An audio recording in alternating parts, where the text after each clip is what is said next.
Welcome to the Winds of Chaos, the Dungeons & Dragons campaign where you can influence the course of the game. You can harness the Winds of Chaos, this nefarious force of change sweeping across the lands of Gondara, by donating bits during the stream to help or hinder our heroes. For 300 bits, our heroes may find a useful, mundane, non-magical item. For 400 or 500 bits, you can buff the monsters that our heroes are facing with a minor or major mutation, respectively. Special thanks to our community's very own Bo the Distance for creating the random monster mutation table that we roll on for these redeems. For 600 bits, you can compel a player character's flaw. 700 bits grants inspiration to one player character. That's a reroll of a d20 during a clutch moment. And for 800 bits, you can make Flutter Die roll on the Wild Magic Surge table, our community's favorite. Flutter's character, Kiona, is a wild magic sorcerer. That means that she doesn't have full control over her arcane powers, and every now and then, well, you'll just have to wait and see what happens. Finally, subscribers to the Dungeon Masters channel, that's Twitch TV/GhostPepper, can harness the Winds of Chaos to blow a custom NPC or magic item of appropriate level into the party's path. Please DM me on Discord for more info. Oh, one last thing.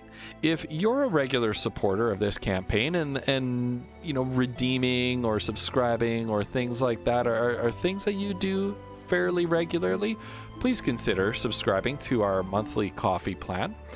We use the proceeds from that to go directly towards funding improvements to the game, music, artwork, subscriptions to different services that make our game that much better. Any monthly supporters get a free Major Monster Mutation, Wild Magic Surge, custom NPC, or magic item once per month. We really appreciate all of our coffee subscribers, all of our bits redeemers, and every single one of you who watches the game. Please enjoy the show.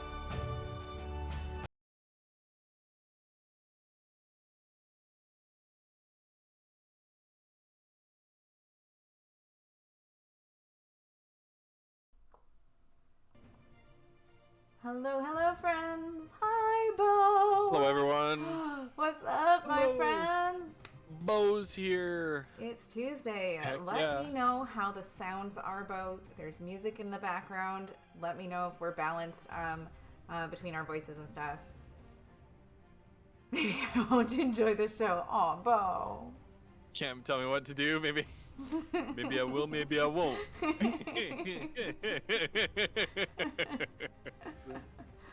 Oh my gosh. How are you doing, my love? How is everybody doing tonight? I hope everybody's doing well. Oh man, I am doing super well. Fantastic. It's Tuesday. Spring break is around the corner. Heck yeah. Mm-hmm. Oh yeah. Oh, I'm so excited about this game. Me too. Oh my gosh, I've been having so much fun with this. Oh. Literally every time. I don't know, Bo. There have been some real stinkers. We are definitely, unpredictable in that way. There have been some. I don't think there's ever been a week where we rolled a 1 on the show, but there have been some weeks where we rolled like a 3 or a 4. Yeah, I think. yeah. Sometimes it's just you can't be like exciting and interesting all the time, though. Like, right? Because then nothing would ever be exciting and interesting. What? Oh And the my show gosh. goes into the A bin. 21 months, yo, you're crazy. 21 Isn't that months. Thank insane? you. Thank you That's so much. so cool. Plumps. I So appreciate cool. that. I am going to cheers to that. Look, I got my wine. Look, just opening it now, Nice. guys. Oh, yeah. So. Nice. Cheers. You know what? I feel like I've maybe thought about this before, but like that might mean that we've known each other for 2 years at this point. I think right? it 'Cause, does like, because I'm subscribed to you for like 22 months right now. I think I've got 1 month on you. So right. Oh it's my getting gosh. it's getting close, right? Because you couldn't have been subscribed to me for 2 months at the first beginning because it took me 2 months to get affiliate, right? So, Right. so there's at least that. Yeah, we've probably known each other for 2 years. Holy So cow! Ha! Nope. Flumps has first. think- Yeah. Who else has first? I don't Yeah. even know who has first. Honestly, I love you all, but I don't know who Hi. has first. Hello. Point train. Hello. Not so good. Beachen's emotes are just the best. Oh, beach-ends are great. Yeah, they're a lot of fun. I don't know what else to say about Beechen except So that good. he's the best. His emotes are the best. Like, look at his Um, heart emote. It's so Oh, it's cute. too freaking cute, right? It's Oh like my the Yeah. happiest bee I've ever seen. Right. I always think that's his tongue though. Maybe like the Yeah. small one. I Yeah. know. Yeah, That's that's funny. Same. I was so happy. Like I haven't seen Beechen in any chats that I usually see him in for a long time, and then he popped up on one of my streams the other day. Nice. I was so excited. Fantastic. That's amazing. Well, if you're supposed to speak more than like a half a word, Oh. Yeah. what are you doing? Um, Changing your camera? Say the No, Did I you didn't do change that? my camera. What? What are your cats doing right Your now? did. cat did it. Yeah, the camera. You shifted your camera. Look, it's perfect. It's fine. did. It's In the fine. middle It's now. fine. It's You still actually okay. Giving me a heart attack though. That's what you're doing, actually. Hunter's gonna switch to the roll 20 view, and you're gonna be upside Oh, down. Right. You should. Oh my gosh. Not like this. Right. Oh, you guys. Woof, you do need to speak more though. Wolf, try reciting the stone construct shutdown code. Mm. Do you remember? I wrote it down. I did actually. Good. Nice. Stop working, you bags of rocks. Excellent. I'd Excellent. love to see you try that. That's beautiful. No. Just holds out her hand poetically. Mazra. That was Oh, wind Just if an winter image comes, that can came- spring be far behind? Yay, There. that's the one. There you go. There you go. You can't make me stop working. Striker. I love you, girl. Hi, welcome back. I know how to You're make not a Megan bag of stop rocks. working. Oh yeah. It's to go visit her. That's true. True. That's my Although, plan. although it's only true part of the time. It Yeah. is only It's true. usually a She's longer better now than visit. she used Like, to if be. if it's a week. Yeah. like, Yeah, eventually. Yeah. yeah. Yeah, eventually she says, "No, I gotta carve out some work time." Yeah, but that's okay. If the road survives this time, that's right, because Cauliflumps is coming to visit, and every time we've attempted to do this, literally historic weather events happen to stop us. Knock on wood. Like worst forest fires ever. Worst Oh my gosh, storm yeah. ever. Just Freaking- literally destroys the highway. Unbelievable, Right? dude. Yeah. No, girl, you've gotten so much better recently. Oh, that'd be This so planet- fun. This planet is conspiring to stop this visit. And nobody's complaining know. about that, honestly. I was just 'Cause it poking. knows it'll be I was too just epic. poking at you. Yeah, I know that's I real know life, that the, right? I know that the chances of nuclear war with Russia are infinitesimally low, even at this point. However, the fact that Cauliflumps is attempting That we to made visit these plans. makes me worried. Oh my goodness. We done. Please don't. No, that's not okay. That's really not Not okay. Putin's fault, it's us. Oh, God. Oh my gosh. Oh! Thank you so much Oh, for that is follow. It's Ruben? What's up, Welcome. Squiggy? It's How Ruben, are welcome. you, my friend? Welcome, welcome. Squiggy, I found out today, actually plays in a D&D campaign on Twitch on Monday nights. Oh, really? And No we'll way, be really? expanding to Wednesday nights as well. So I Oh, should. 2 nights a Oh, week. here I should like link that. That's Actually, amazing. hold on. I had it open earlier, and I'm. Jeez, I feel bad for your DM. How do they? Thinking of how much it takes me to plan for 1 night a week. Oh my goodness.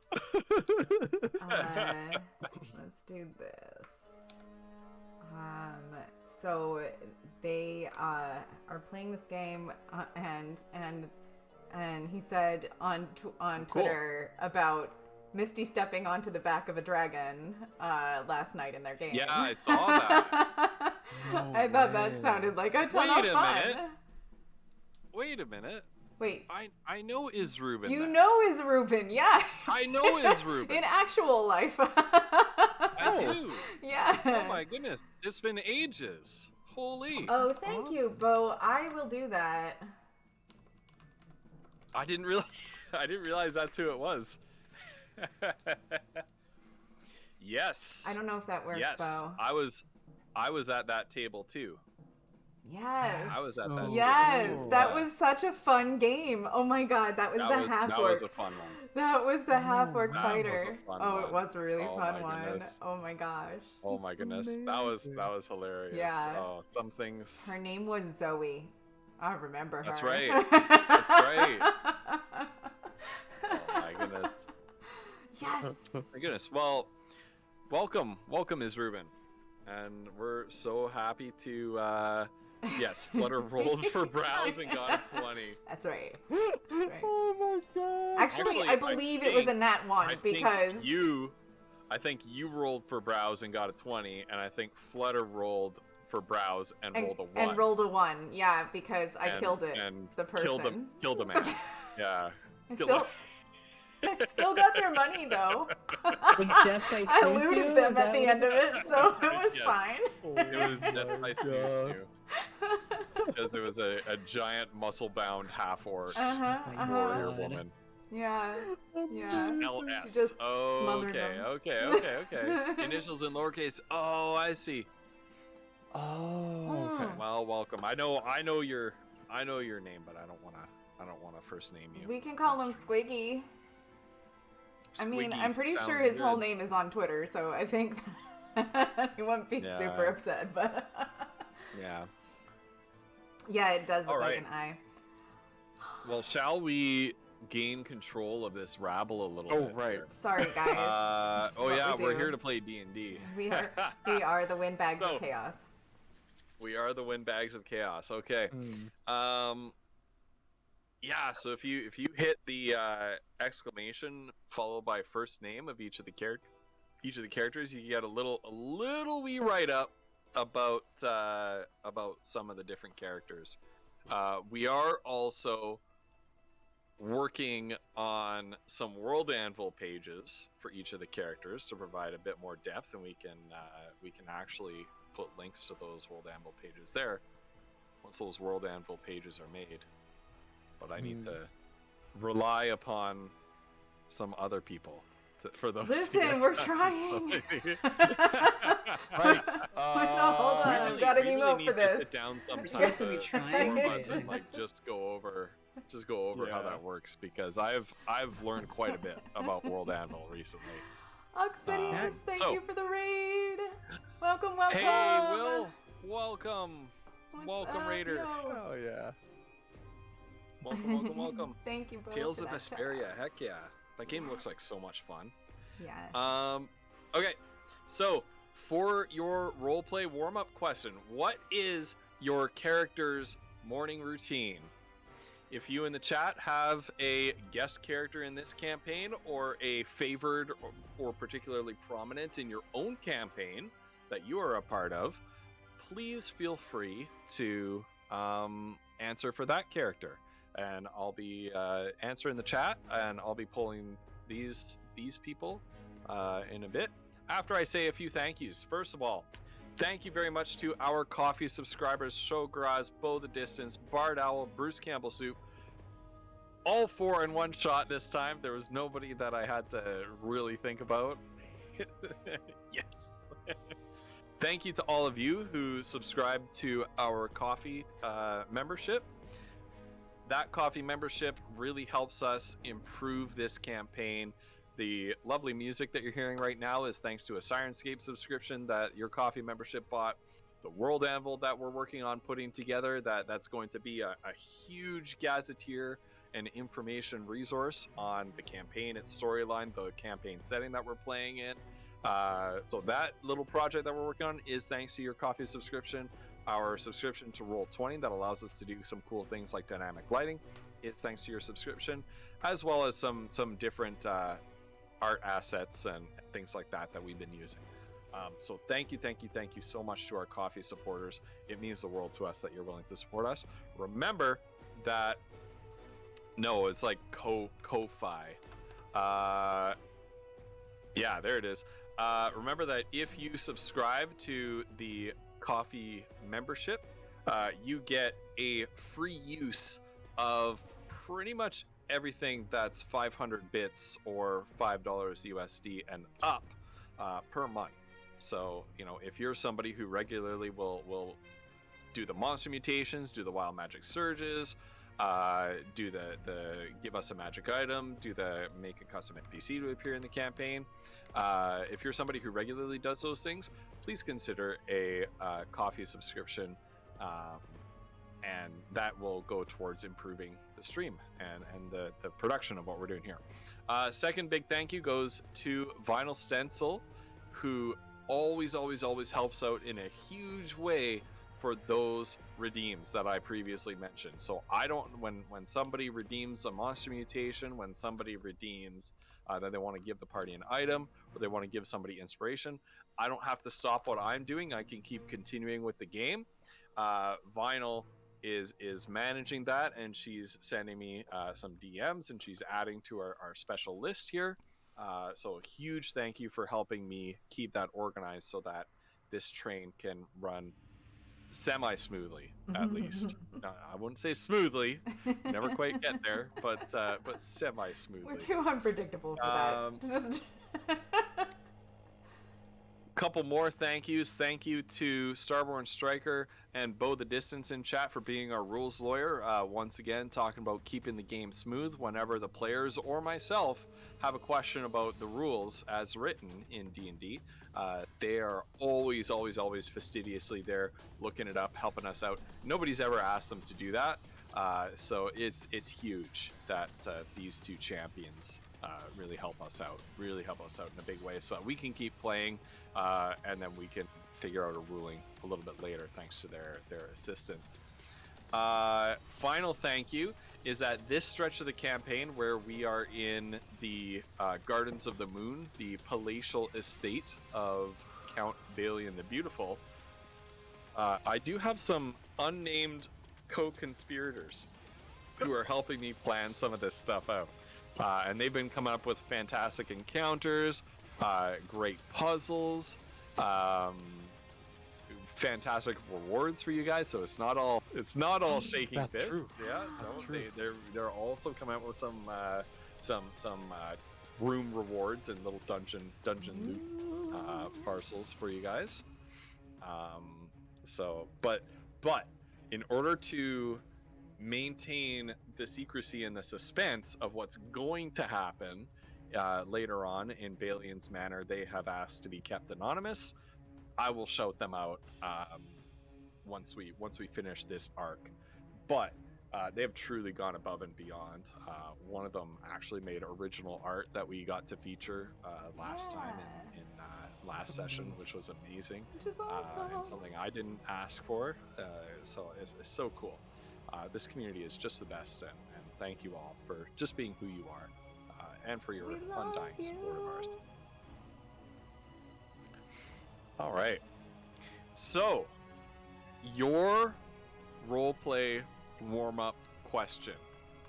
What is something your character does every morning? So what is your character's morning routine? What is their wake-up routine? I would love to hear from chat about their Dungeons & Dragons characters' wake-up routine. But what is your wake-up routine, Winds of Chaos players? I think for Kiona, it's fairly simple. She had an early morning routine when she worked on the farm wake up, go out, put clothes on, go out and check on the horses first and foremost, make sure they're okay, and then grab some breakfast before getting to work, mucking out stalls and all of that stuff. She basically does that. So she probably tries to maintain like at this point, whenever she's around a place that her horses are stabled and all of that stuff, that kind of a routine. It's awesome. Nice. I think first thing, Foodle like leaps out of bed, because of course he does, and It's like every morning is Christmas morning. Yeah, exactly. He's just so excited about the day, and I think I don't know if any of the rest of it matters, but one thing that he definitely does is whenever he can, in the mornings, because it's not always possible, but he'll try to find some nature and just like chat with it about his day. Maybe it's a cactus, maybe, because we're in the desert or whatever, but like, sometimes he's talking to a squirrel or an owl or whatever in the morning about what happened yesterday, and that's something he does every morning whenever he can. Excellent. Striker says that What's Mazra got for us? Oh. Darfin only has to transfer 4 hours, so he runs in the rest of the wee hours in the morning. That's crazy. That's right. Like, what? Elves do not have to sleep. They just have to enter a Right. meditative trance for 4 hours a day. That's so cool. So wait, does that apply to Kiona when she's an elf? Yeah. Yeah. You guys. You don't want to be a cat anymore. huh? I've been missing things.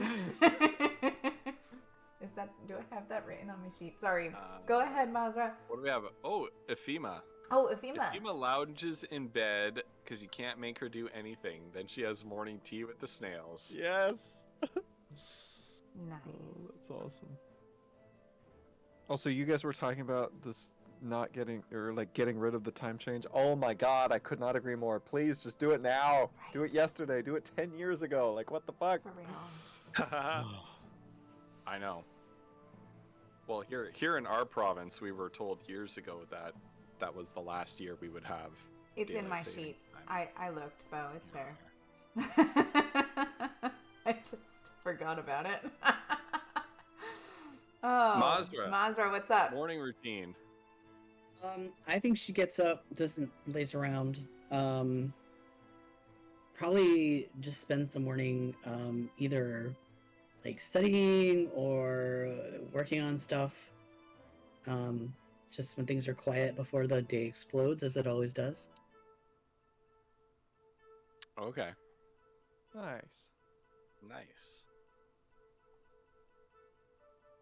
Oh no. Bo posted about Tree Root and Fielding. Hold on. Wait. Oh, there That's it is. awesome. Oh. I missed it. I see Tree Root. Tree Root's very one-sided conversation with his many plants. Then he has some morning tea with his apprentices. And then he takes a morning walk around town to say hello to as many people in the city as he can. I love Tree Root. I love Tree Root I know, too. right? Tree Root's kind of the best. Grandpa energy. Like, Yeah. lovable grandpa energy. So good. Fieldine is awesome, but she does have a little bit of an edge to her. I like that Fielding I'm too, kinda though. I'm kind of scared of. Yeah, I I'm like definitely it. intimidated. I like it. Tree Root is like eminently huggable. Right? Yeah. Fielding wakes up regardless of where she is, powders her nose, dons her armor, and reads her notes from the previous day's activities. Very, very, like, type A. She's right to business, first thing. I love Fielding. I think she's fantastic. Don't do that, butter. Okay. You guys, so we were exploring a temple. Did I miss anything? Did we miss anything? No, I don't think. We were not exploring a temple. We were exploring the tower library. The gardens and the Yeah. library, yeah. Yeah. The gardens or The the last library, time- perhaps.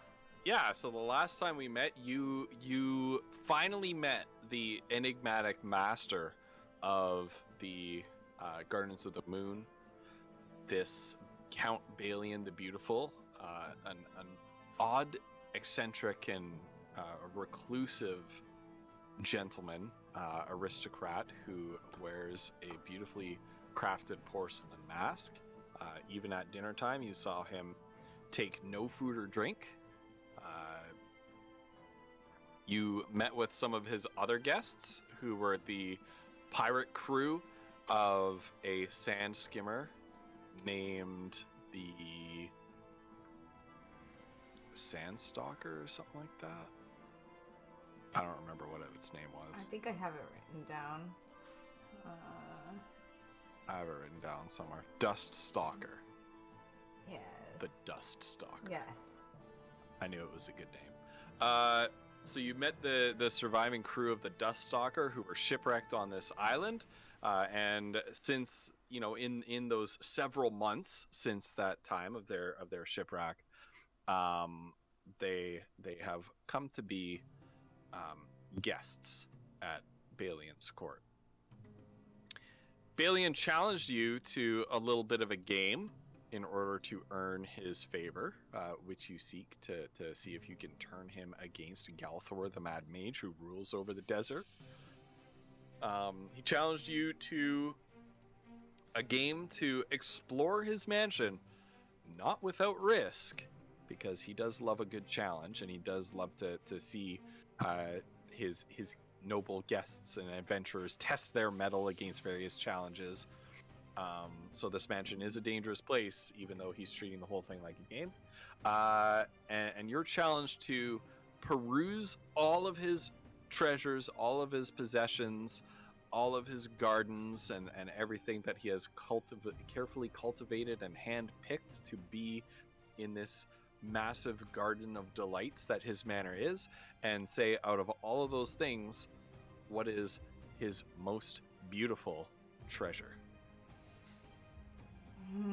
You started out by exploring the Tower Library, in which you completed a puzzle with the assistance of some sentient talking roses, courtesy of Poodle's Smokeleaf. So Narcissa, the vase of roses, helped you out. Mostly out of her affection for Foodle. Right, because she hates Kiona. Yeah. You better stay away from her man. Kiona's going back there. Yeah. And eventually, upon fighting off some dust mephits from incorrectly performing the puzzle process, and in the process of doing that, putting things out of order in the library, the keepers of the library, the dust mephits, attacked you. You fought them off. They attacked you again when you doubled down on your mess making ways. You fought them off a second time.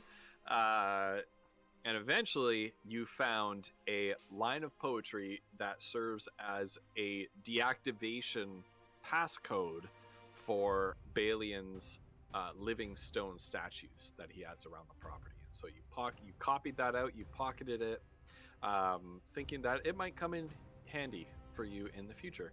And then you turned in to bed.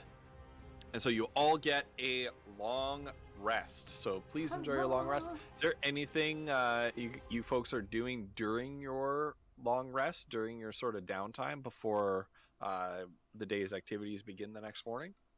Yes. Okay. So when Foodle wakes up, he'll probably chat with any like potted plant life in the room or whatever. And unlike he's Narcissa, also... they don't respond back. I know. And he's gonna spend like an hour in the morning before breakfast. He'll wake up a little early and try to figure out what is up with this magical axe that he's got. Well, I think we found it in the Feywild or something. Oh, is that the axe from the Feywild? Oh my gosh. Yeah.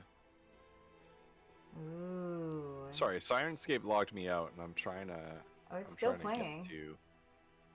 Oh no, it's still playing. it just logged me out. I'm trying to get to a new track here.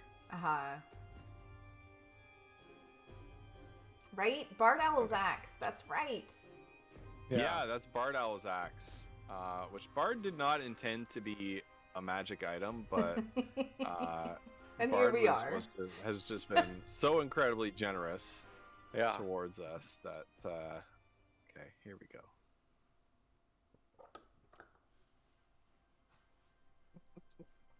Actually, is this the right music? No, it is not. That seems like spooky music. Yeah, it's not meant to be spooky.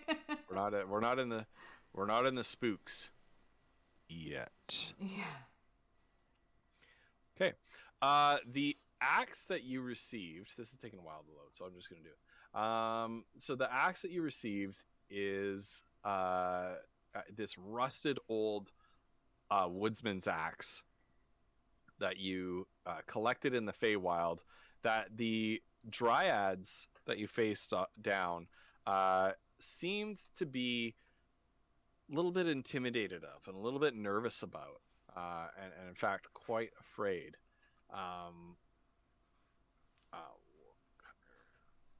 Just making some modifications to it so that you can see.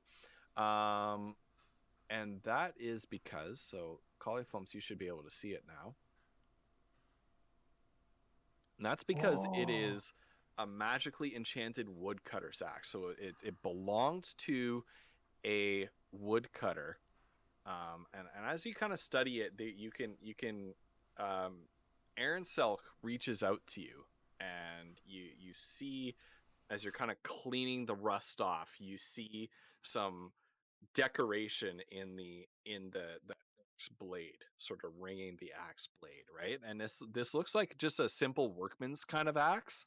But it's so, as you scrub the rust off, you see these intricate carvings down the side of the blade, on the axe head, that kind of are curious to you, because why would a simple lumberjack be in possession of an axe that has these beautiful carvings on it? And so when you kind of trace your finger along the carvings, you feel the presence of Aaron Selk weighing on your mind, the goddess of nature. And this story flashes into your head of a simple human woodcutter who wanders into the forest of lost shoes on his sort of daily job, cutting some wood. He inadvertently crosses a Fey crossroads and finds himself in the Feywild, and he becomes lost. And while in there, he meets, he finds basically a colony of dryads, which are the tree-like creatures that you faced, and they chase him away, and he runs away down to a river. One of the dryads actually takes pity on him, and comes to sort of day by day come and bring him some food, and eventually comes to know the woodcutter, and eventually the two fall in love. But the other dryads find out about their little affair and come to put a stop to it. In order to defend himself, his dryad lover enchanted his axe to enable him to fight them off. You don't know whatever happened. The story doesn't get that far, but you feel perhaps a tinge of sadness at the implication of finding this proud tool and weapon kind of just left to rust on the side of a tree trunk where you found it. And it gives you some understanding of why the dryads were so afraid when you picked that axe up and swung it at them. So the woodcutter's axe is a +1 battle axe, and it has just sort of regular properties of a +1 battle axe. However, when used against plant type creatures, so creatures with the plant type, and wooden objects that are not being worn or carried, you deal an extra 2d6 slashing damage. Ooh, So it's really good at cutting wood. that's cool. That could come in handy. That's the music I was looking for. That's right. I need to level up. Ghost Pepper, I need to level up. just putting that out there. Are you behind on a level? Like, have you guys? No, because you've been this level forever. No, but that's So you're just asking me for a free level. No, I want to. I want to. Okay, no problem. Whatever. Listen, I have things I want to do with my spells, yo. Uh-oh. Squanchy. Listen, Cauliflower is I'm nothing if plant not bold. I know. Don't cut yourself on that. Yeah. Right. Is that what happened when your clip, when you said, I'm going to get some water, be right back, and then you step out of frame and there's a loud crash and you scream? Oh no, that clip. Did the axe fall on you? The axe happened. I'm no longer whole. Yes, I saw it. I saw the clip. Megan made sure to show me. Oh, jeez. Okay. So yeah, you have the woodcutter's axe. Anybody else doing anything with their long rest? I think Masha's not gonna do much, but she is gonna go find Iskander at some point. Wherever he is staying, because aren't we in like a room that like shares like a common room? Yeah. And Iskander is sharing those chambers with you folks as well. Okay. Is Um, there? But we'll handle that after. That's fine. So is there anything Kiona wants to do during her long rest? Is there like a stable here? What did we do with our horses? Yep, there's a stable here. Okay. Oh, they They were on the boat. We left them on the boat. Yeah, your horses, you left them on the boat. Right. Oh my yeah. god. You did not bring the horses by with the you. way, Kiona threatened them within an inch of their lives if they harmed those horses before they left. Just Yeah. I wasn't there when we left, so That's true. She absolutely was. Sorry. Okay, so then she's just gonna go out into the common area and have breakfast and be out there whenever anybody is out there. All right. Well, actually, you know that you have a standing invitation for breakfast in the dining hall. Oh, that's with right. Lord Balian the next day. Yeah. Oh. Well, then she would do Maybe that. Have some tea and chill out. Yeah, I'll chill and wait for everybody to go to breakfast. Yeah. And it's not long before you hear the dining bell ring across the grounds with a shockingly gentle little ding ding ding ding ding, rather than sounding like a little bee bell rather than this gigantic gong or anything like that. Possibly magically enchanted to help the sound carry this gentle chime throughout the house. God, I You want to are, like this guy. Fuck him. Soon after, you are fetched by another servant. In fact, the dwarven servant, the female dwarf maid, friend that you made the other Her day. name is. Hold on, I've got this. Where is it? Melinda. No, wait, that's the elf. Shoot. I don't have the dwarf's name. Did she have a name? I don't think you got her name. God help me. Okay. Okay, that would be reason it's not written down, because if I have Melinda, I would have had the dwarf too. Yeah. Because you guys all last time You Kali should just even have just like a list of names just at the grabbed ready. someone and said, "What's your name?" and just you should, and you could throw a dart at it and just decide what the name is.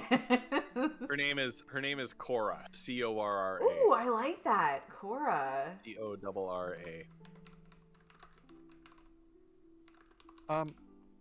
Sorry, this is Yep. just a really quick out of character double Yep. check. An battle axe uses strength, not dex, Yes. right? That's correct. Okay. Yeah. And I see that you're doing some practice rolls. The D8 is for one-handed, the D10 is for two-handed. Yeah, you don't get to You're combine holding it those. like this. Yeah. Yeah, I had to look up what versatile meant. I was like, what? Versatile? What is Yep. this? Well, anyway. Yeah.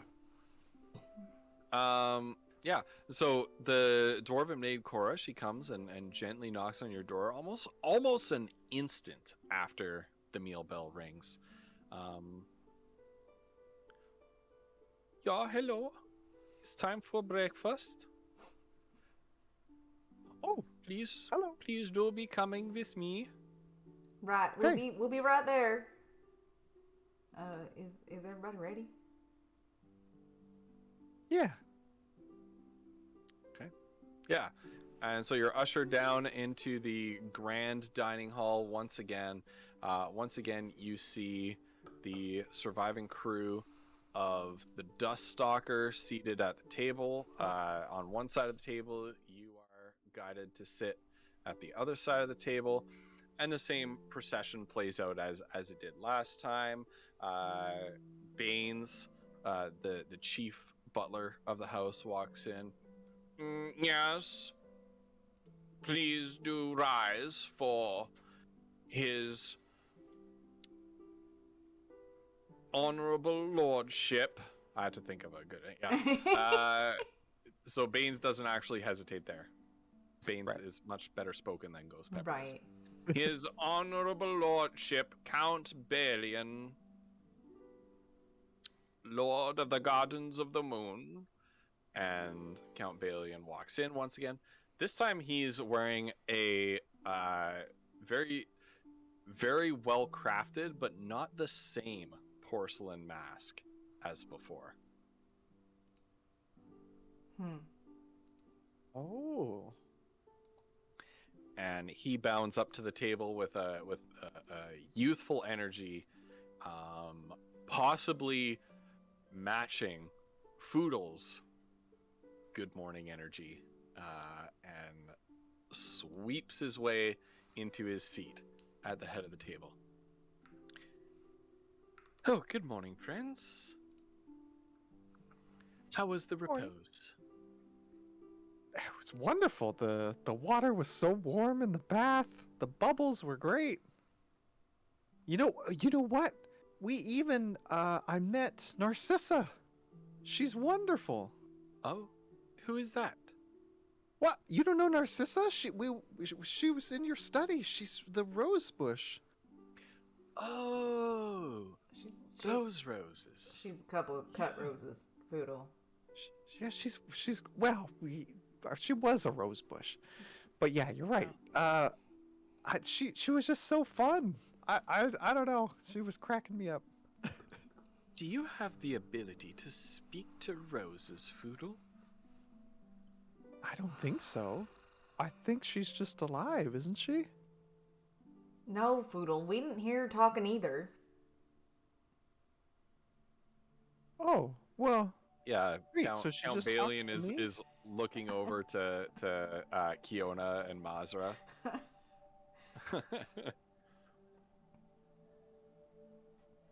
Foodle's just real talented with nature things.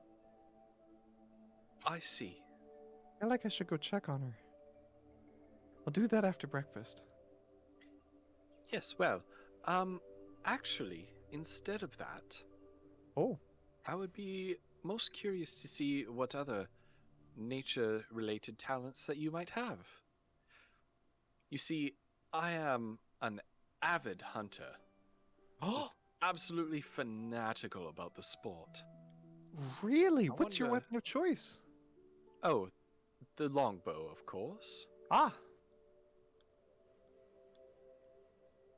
Weapon of the warrior gentry. hmm. I would be most pleased if you might consider joining me on this morning's hunt. Of Mr. Shepard. course. Yeah, Uh, I The two of you are welcome to join as well. hmm. I mean, I think Foodle can handle it, right? You gotta do that. We have maybe some more research to do. Oh, okay. Sure. Yeah, everything I know, I learned. Well, almost everything I know, I learned from my aunt. And I actually learned quite a bit from the elves as well, and I've picked up a few things along the way. Oh, most delightful. Mm-hmm. I should like to learn more of your people. I don't. I'm afraid I don't know many forest gnomes. Yeah. You haven't seen very many, if any, since we left home. Hmm. Oh dear. I'm sorry. Did I poke at a bit of a wound there? No, it's part of why I'm here. I'm actually looking for. It's why I asked you yesterday if you'd seen any forest gnomes. I'm looking for my dad and my uncle.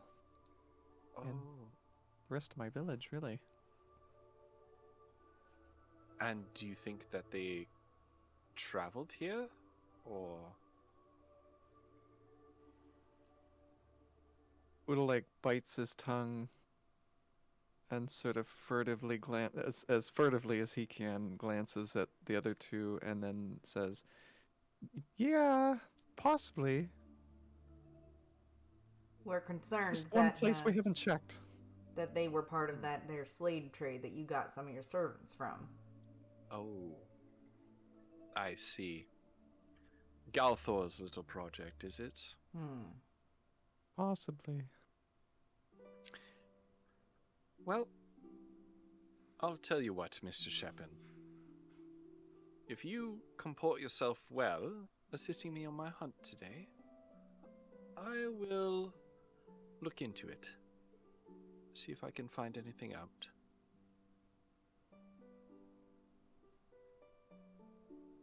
Okay, As thanks for your help.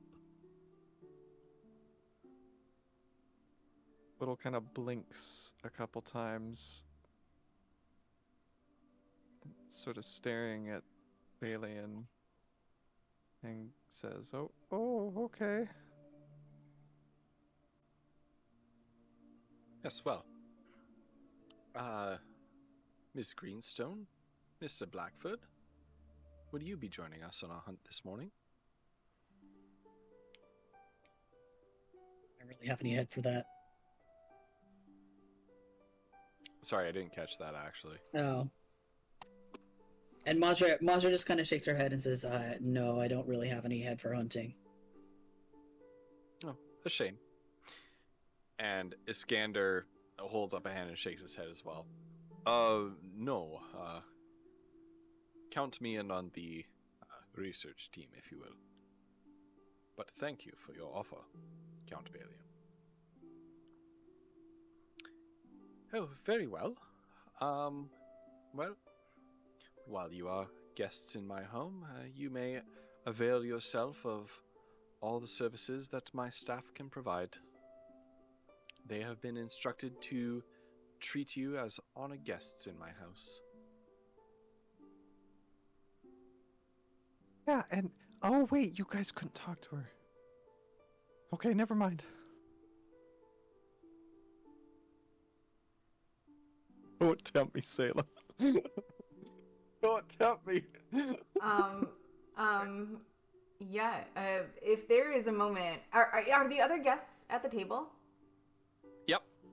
Yep, the Duststalker crew are at the table. Breakfast is being served. Kiona will. A lovely vegetarian omelet. Kiona will turn to them and look at Azriela. Yep.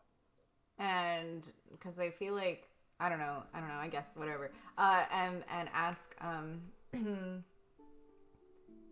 so do you guys have any information for us that could help us out in our search? She kind of sideways glances at Balian while she says it.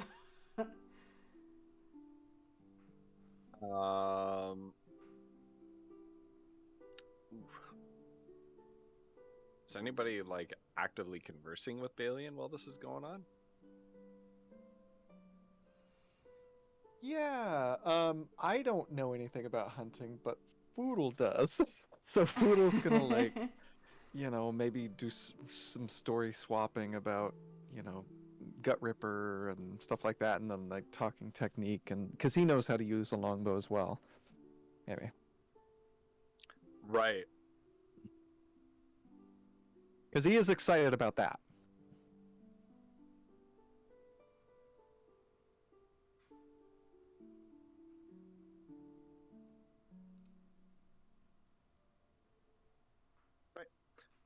Yeah, and so Balian is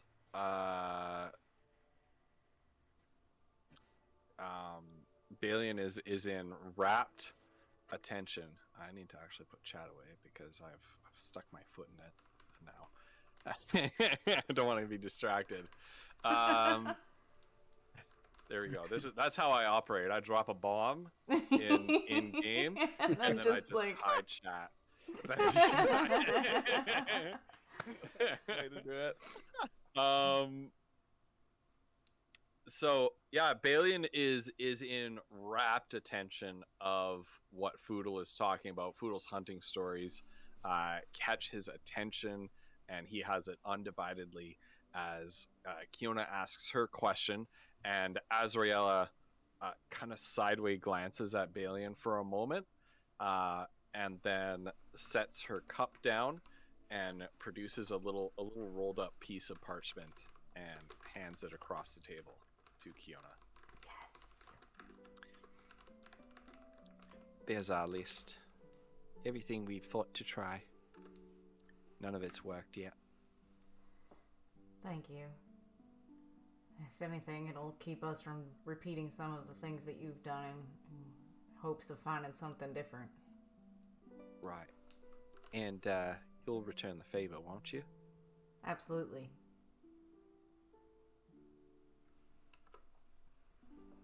Right.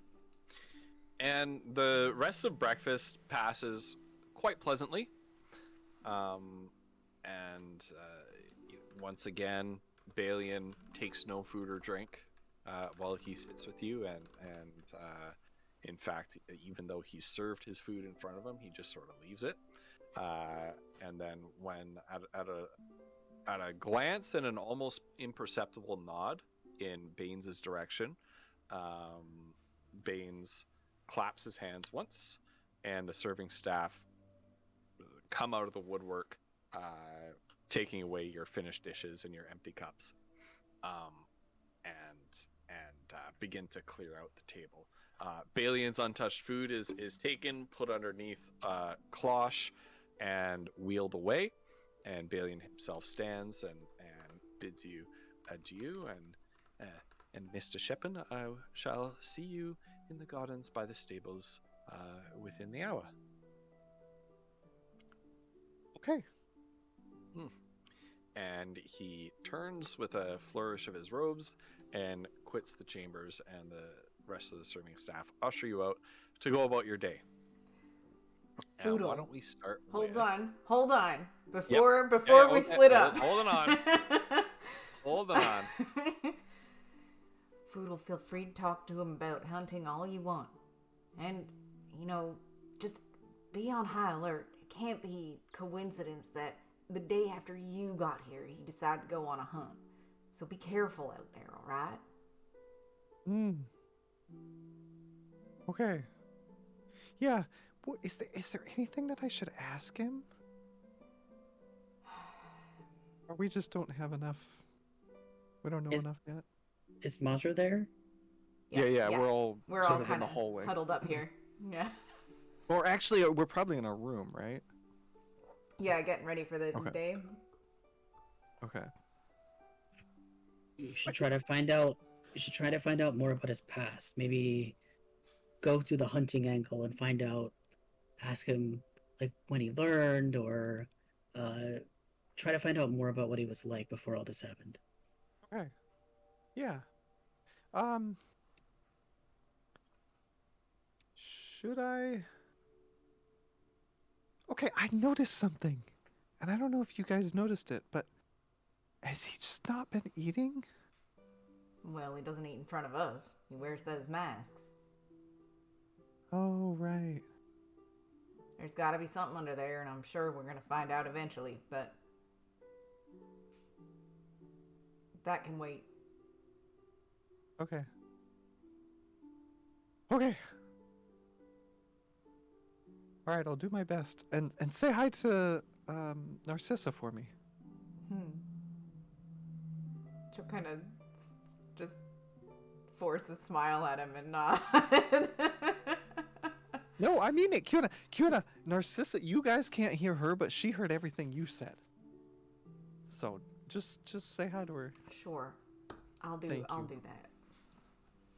Okay.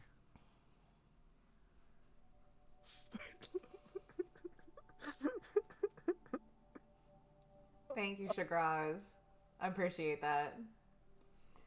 Welcome to oh gosh, Rai. Rai is another person that participates in that D&D stream that Rai I talked about Jones. earlier. Rai Jones. Welcome. Welcome to the stream.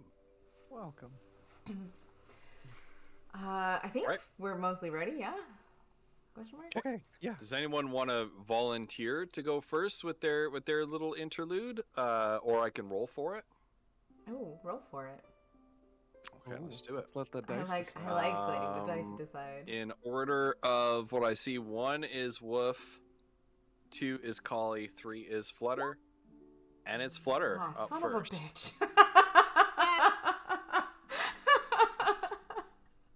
Wah, wah. Oh, okay. All right. Okay. Okay. So, so you wanted to go to the tower and do a little bit of research. Right. We found the library, so I'm way down for digging up on Yeah. the magic around this place and any information that there is there for that. Yep. And you remember the last time you visited the library, things were a little bit things were a little bit rough for you. Those Mephits were not too happy to have you in there. So she's going to ask Cora. I'm sure Cora basically is escorting them back and forth to their room a lot. And she will ask her to join her. Perfect. The one with the hardest accent for me to do. Right on. Thank you. You're welcome. Ghost Pepper will remember this. Actually, no. Wouldn't it make sense for her to do Melinda because she's an elf? No, you already right. said. Well, it's up to you. That's up to you. Honestly, that's up to you. Don't let me change your mind. I actually do kind of want Melinda because she's an elf. Just because I'm here rolling hit dice. Which one was the one that told us that they were there willingly? I think it was Melinda. Melinda. Yeah. Okay. Okay. I'm gonna stick with it.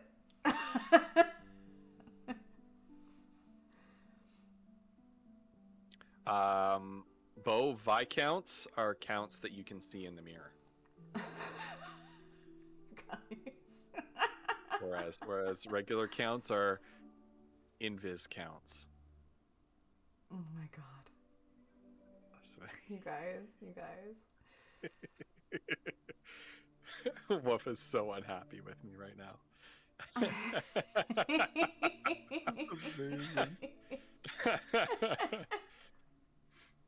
Oh my god.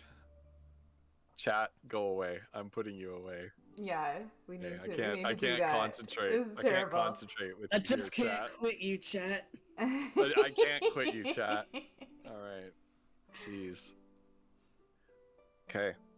Because I feel like the Pringles are gonna come out, and as soon as the Pringles come out, I'm done. You shouldn't I'm have looking said. Oh, they're not on my channel. It's just a word. Oh, It's just a word on you my noob. channel. You noob. I am a noob. Coward. Whatever. No, I just don't Coward. ever update the emotes that are in my thing. Sorry. I don't either. That was Vinyl and Showgraz that added all that stuff. Look, See, I don't embrace the even. salty crunch of the Pringle.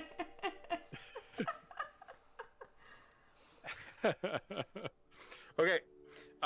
So you find you actually ask for what was her name? Melinda? Melinda. Melinda. You ask for Melinda, and quite quickly, the servant that you asked tells you, "Yes, I'll fetch her right away," and scurries off when they leave you at your room. And before too long, Melinda has left whatever duty she was taking care of, and appears at your door, wiping her sooty hands on her apron. She's appeared to have been cleaning out like a fireplace. Yes, Miss Neely. What can I do for you? Well, I wanted to go to the library and see if I could Yes. find some information in some of the books that are up there, but when we were up there last night, I need somebody to come with me and make sure that the little sprites that make sure the place is clean or whatever aren't on my tail the whole time. And Melinda nods in understanding. Yes, Ringo and his friends can be somewhat overly serious about their job sometimes. I would be most delighted to accompany you, Miss Neely. Well, thank you. And so she takes you up to the tower, okay, we're in the tower. where you find yourself in the library. This is that beautiful I have artwork. you guys. have a few things to boop. Yeah. One I can one get 'em all on of one of my mysterious co-conspirators helped with the I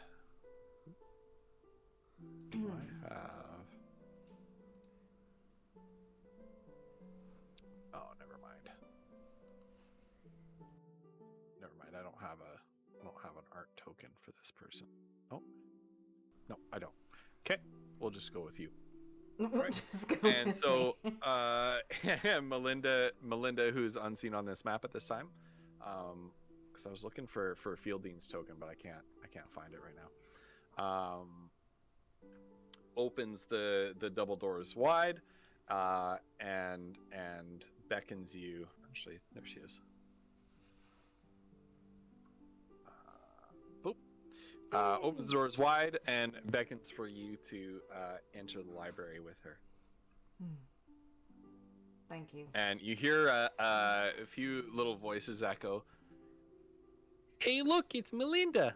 Oh, good morning, Melinda.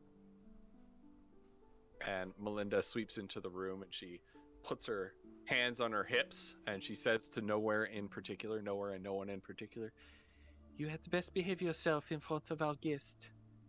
You were very rude last night. and there's just a cacophony of protest. They were making a mess of you. They're just shouting over each other. And Melinda just frowns a little bit and they eventually quiet down. I think you will have no more trouble from them for now. Thank you. I You may appreciate that. peruse the library at your leisure. And she bows a little bit and she turns to leave. Melinda, one thing real quick. Yes. Do you know anything about the old elvish queen? What was her name?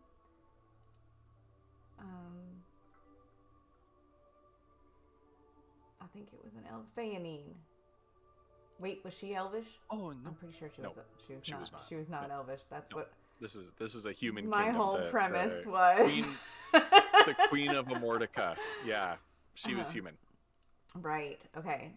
Okay, so she'll ask about her without saying elvish. Well, she was not an elf, Oh. but I heard she was very beautiful indeed. Really? Yes. Huh. Well, do you know what happened to her? Well, the stories go that during the goblin attack, it was, now this was before I came here, but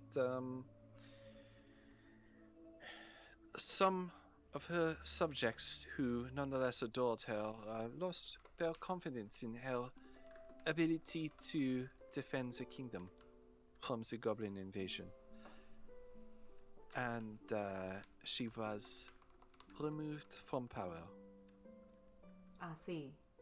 Some said there was an attempt to peacefully remove her from power and rule by a council of lords headed by her court wizard, and including the three counts, such as Count Bellier. But she resisted, and apparently things ended quite messily. I see. So Balian had a hand in bringing her down.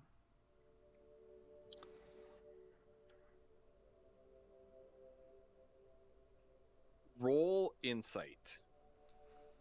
God damn. This is not gonna come out well.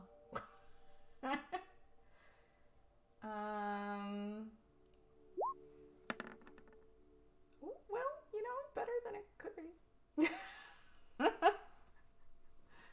Okay. Your line of questioning seems to be making Melinda somewhat uncomfortable. Like she's holding something back. Her eyes kind of she kind of pulls her hands up to her apron and sort of gathers like a handful of apron in her hands, and her eyes kind of dart away to avoid yours for a second before returning to meet your gaze.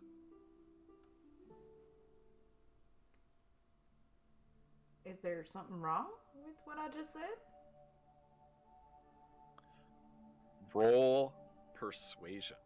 Oh, God. Okay, I can do this. Please, please, please, please, please, please, please, roll 20 gods. Yeah! What now? Oh my god! Yes. This is what I came here for. Okay. Okay. Well, you see,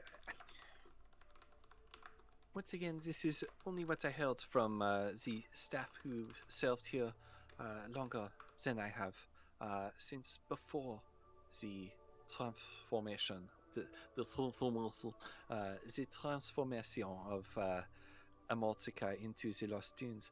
But the stories I've heard are that Count Bellion was something of a paramour of the Queen. I see. I believe he was.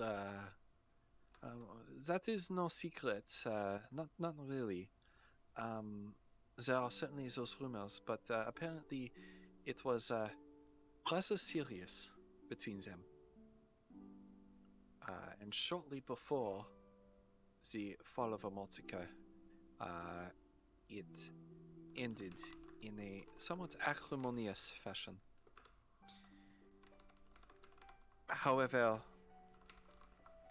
Lord Bellion, every time the subject of Queen Fianen comes up, is very sullen and very sad in ways that I never see him otherwise. I think he was very deeply affected by Queen Fianen's demise. I do not believe, I cannot believe that Lord Bellion had a hand in assassinating her, even if he somehow found himself insinuated in the plot to remove her.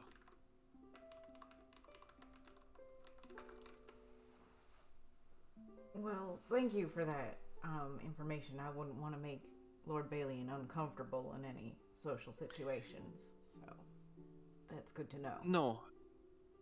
And what you must understand about Lord Bellion is that he's a very gentle man. And I find him to be a very kind man. Even though sometimes he has done unkind things.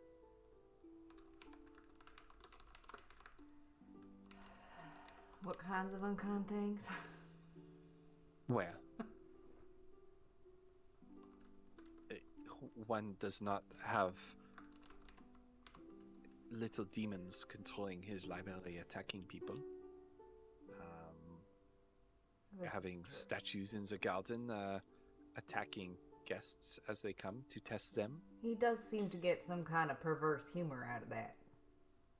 Well, perhaps. But we are all mortal, aren't we? I mean, as far as I know. And when you've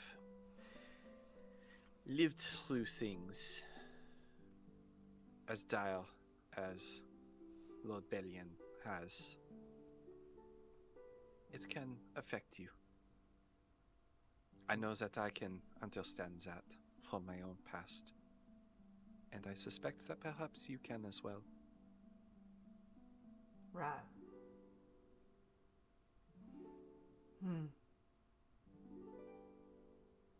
Well, thank you. If you... Yes, if you'll excuse me, I have other matters to attend to, but please do not hesitate to ring the bell on the table if you need anything. Indeed. Thank you. Yes, well, good morning to you. And Melinda exits the library and sort of with a graceful flourish closes the doors behind you. Now you wanted to do a little bit of research. Yeah. Well, Kiona's going to take a deep breath, turn around, look around the room, and look for the vase of roses. Is it still there? Is the rose still there? It is still there. Yeah. So she will go over to the roses, kind of begrudgingly, and say, what did he call you? Narcissa. Foodle wanted me to say hello. I don't think that you can understand me, but I told him I'd say it, so I said it there, and that's done. Congratulations. Hello. I hope you're okay. Roll an insight check.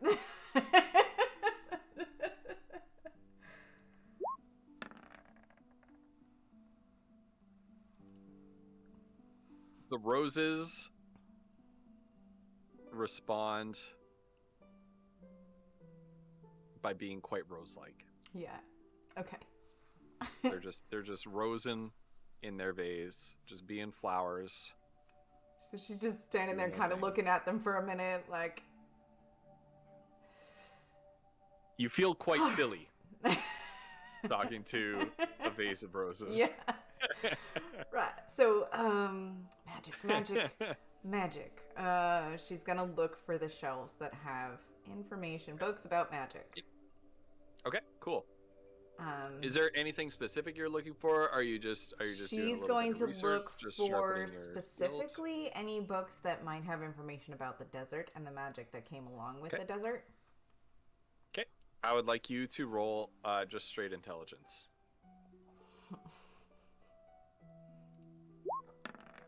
Oh wait, that was a saving throw. Sorry, An that's the intelligence wrong save. one. Well, but do you have proficiency in intelligence No. saves? Because you can. It says Yeah, there's so you one can on it. keep it. Okay. Oh, why is I there don't know one on why that? there's a one on that, but it's a. But it should be nothing. I don't think. I think. I don't have any points. Okay, My We'll intelligence take is 10. the 12 then. So. Yeah, we'll take the 12. Mhm. We'll take the 12. Okay. Mhm. Yeah. You're not really able to find a whole lot of information. You find some other interesting information about magic, but nothing too terribly noteworthy to kind of play out here. Are there any You come up. Yep. What were you gonna say? I was just gonna move it along, but if you have if you have a Are question, there ask any it. books? Okay, she's gonna look for that is it. I do have a cloak of protection. Thank you. That's what it does.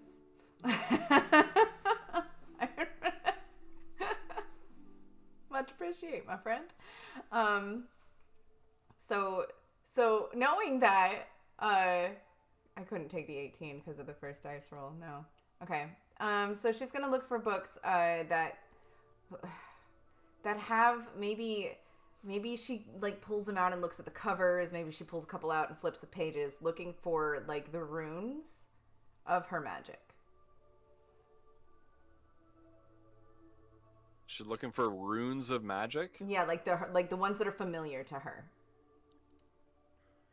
You find a couple that are familiar to you. Mostly written in Draconic script, which is sort of the lingua franca of magical writing and rune crafting and things like that. You don't find anything particularly interesting, but you do come away from the whole experience with feeling a little bit more grounded in kind of the deliberate study of magic. Which is something that you are definitely lacking in, because your magic comes by instinct, and you were just a simple farm girl before all of this. Yeah. Cool. Okay. We are going to move on to Cauliflumps or Woof. Either of you want to go, or do we want to roll for it? That is good for me. Okay. 2 is Foodle. All right. Okay. But I just need 1 quick second, so I'll be back after a 1 minute break, because that was a lot of talking for me. So I'm gonna get some water. Sorry. Oh, Sorry to put you through that, DM. Yes, Kiona's currently a tabaxi. So yeah, that's part of the thing. I did click the wrong thing on my character sheet, so I can't, fault him for taking the actual role. But yeah, her stats change on a fairly regular basis due to her race changes. So it's sometimes hard to remember things like her cloak of protection, stuff like that. Oh yeah. Do tabaxi curl up like a cat thing? Because I will say that before she left the library, she attempted it because she looked around and nobody was watching except maybe the dust people, and she doesn't care about them really. And she would go over to the fireplace and curl up in front of the fireplace for a couple minutes and take a little cat nap, maybe, because it would make her giggle. I would type back, but I only have one hand right now, so I apologize. Yes, our little Gaia. She's so sleepy. She's very demanding. You look so happy. You've given in to her demands. Right, Yeah. right. That whole thing, the mousing over, right. I have a footstool under my desk, and she jumps up on it and will literally put her feet on my chair and stare up at me from under the desk and demand I pick her up. Amazing. I try my best to be comfy to curl up on. Nice. Yes. All right. Sorry about that, guys. Here. Oh, you're fine. My goodness.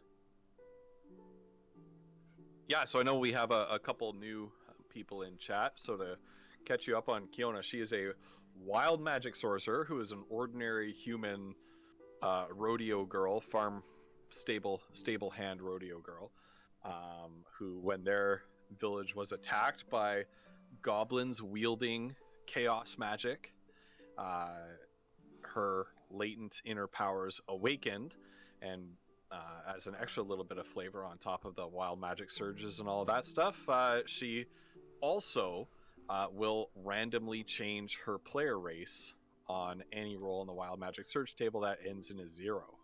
That is right. That's right. And I have So, a race a lot of table fun. to roll on with a d12 as well. So. Which was made by Bo the Distance. Bo the Distance! Made that random racial change table, which is a ton of fun. It's so But fun. we It's have so yet fun. we have yet to roll some of the really interesting ones. Right. Right. Like the turtle. She's never been that. There yet. there are a couple. Yeah, Yeah. I know that Bo really wants I you to know. roll turtle. I can't wait for that. Dragonborn is another one that would be interesting. Oh yeah. I think.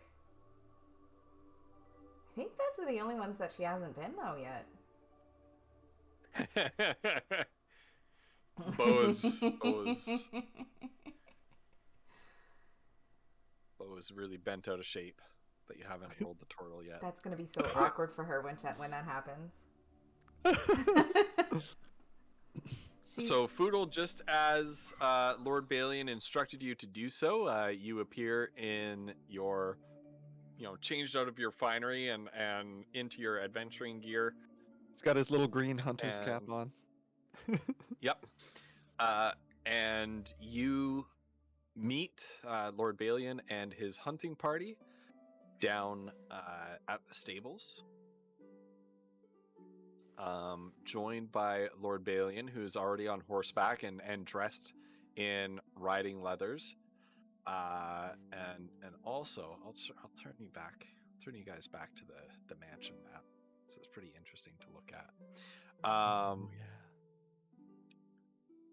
Also joining him. I was talking about he's dressed in his riding leathers, leather gloves, leather boots.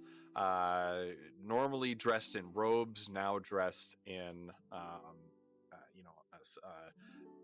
really high quality but fairly simple tunic, embroidered with gold thread, and he's also wearing a fur-lined cloak with the hood pulled up. And his mask is an enamel mask in a common visage of Aranselk, the goddess of nature. Wow. And he is astride a very large and intimidating looking warhorse. And he looks down the saddle at you. Mr. Shepin, welcome. Hello. I'm very Well, I pleased thought you were could told join us before. today. Oh, yes, well. We've prepared a horse for you as well. I hope that it suits your size and stature. And he motions to where a pony has been saddled up and is waiting for you. Quite a bit larger than Doodle, but not like a full-sized horse either. Do Kiona proud, Foodle. Is there anything nearby that Foodle can like is there a step or a box or anything that he can, There is like a little footstep placed perfect. up there. Yeah. All right, so Foodle will walk up the little footstep and then pull himself up into the saddle. Is generally quite common for aristocratic hunting parties and riding parties to have little steps. They don't sort of in an undignified way swing themselves up into the saddle like peasants, right? So yeah, there's a step laid out for you. There are serving staff who are willing to hold out their hands and help you up if you need it. Joining Balian is Baines, Harisham from the Duststalkers, and a few of the house's serving staff.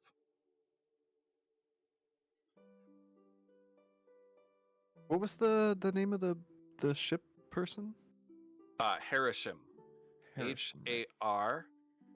Harisham. Okay. Sorry, that was Button Flub. Okay. Harisham is a male human. Yes. Right. I don't know. Yeah, okay. Male human. Foodle is going to, as he hops up onto the saddle, he's gonna say to the horse, or the pony, I should say, "Oh, what's your name?" And kind of at the. He's just getting to know it a little bit, like he's seen Kiona and Kiona's taught him to do.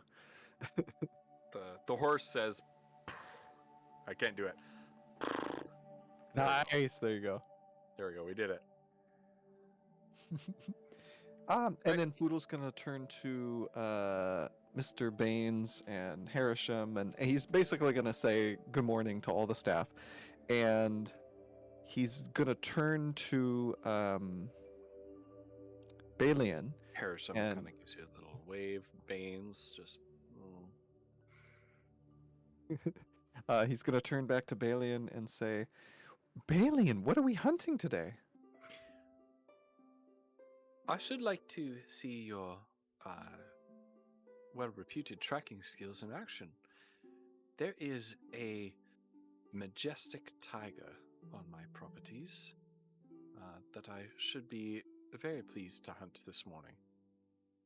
Oh, A clever and dangerous quarry. Have you ever hunted tiger? no. Hmm. No, not at all.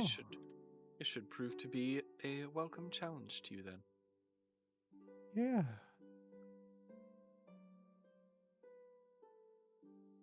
Well, the day is young indeed, but daylight waits for no one.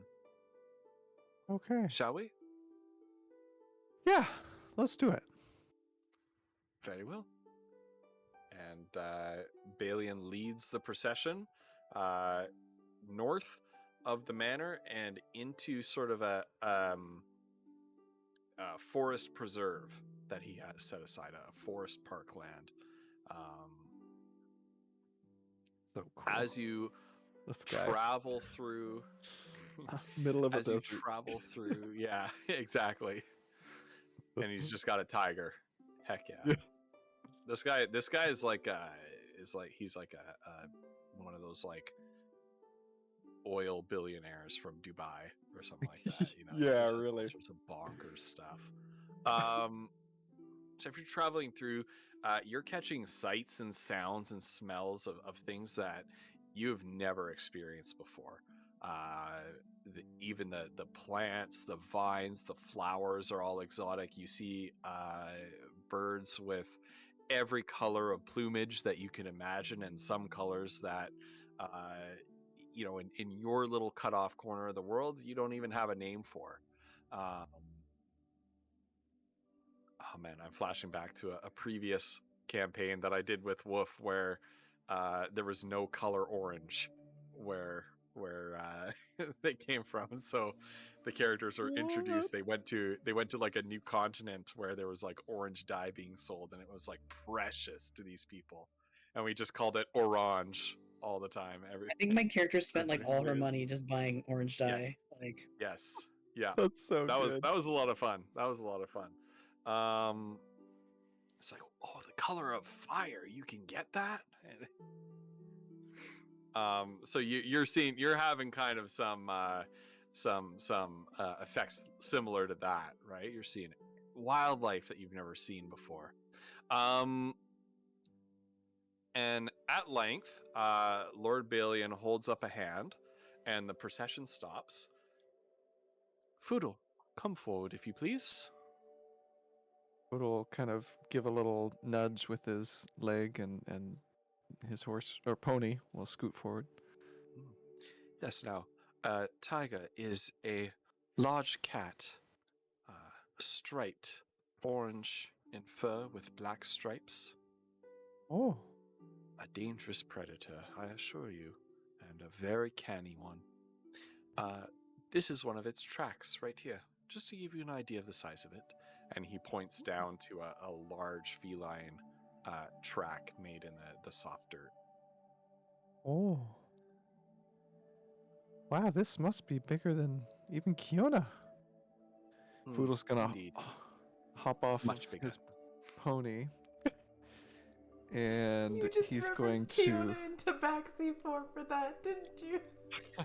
Yeah. Foodle's I'm he's like sorry. big cat, like bigger than Kiona, or like. I love that you're using using Kiona as your basis for comparison, though. That's just. Kiona is Foodle's football field. Yeah. Okay, so Foodle's gonna, he's gonna get down, look at the tracks, see if he can tell direction and speed and that sort of thing. Probably with a survival check. Sure. Okay. Now, I have a favored enemy that I got at first level, and Foodle Yes. chose beasts because he's a hunter. Now, is a... A tiger is a beast. Okay, so he can get advantage on this roll. All right. Yeah. Because it says you have advantage on wisdom survival checks to track your favored enemies. Okay, as well as on intelligence checks to recall information. Okay, sorry. So survival. Gosh, he may need this advantage thing. What do we got? Oh, no. I guess he's fine. Oh wow. Yeah. Which is your roll? Did you get advantage on that? Yes. Yeah, okay. because of favored enemy. Sure. Okay. So 23 is your roll. Yeah. You what are you trying to discern from it? With that roll, I will let you ask me 3 questions.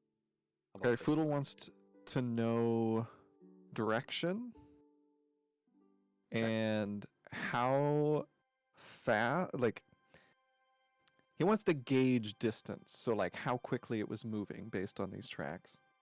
And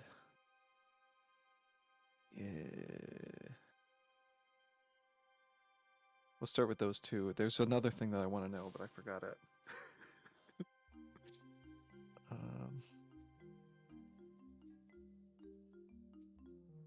Shoot.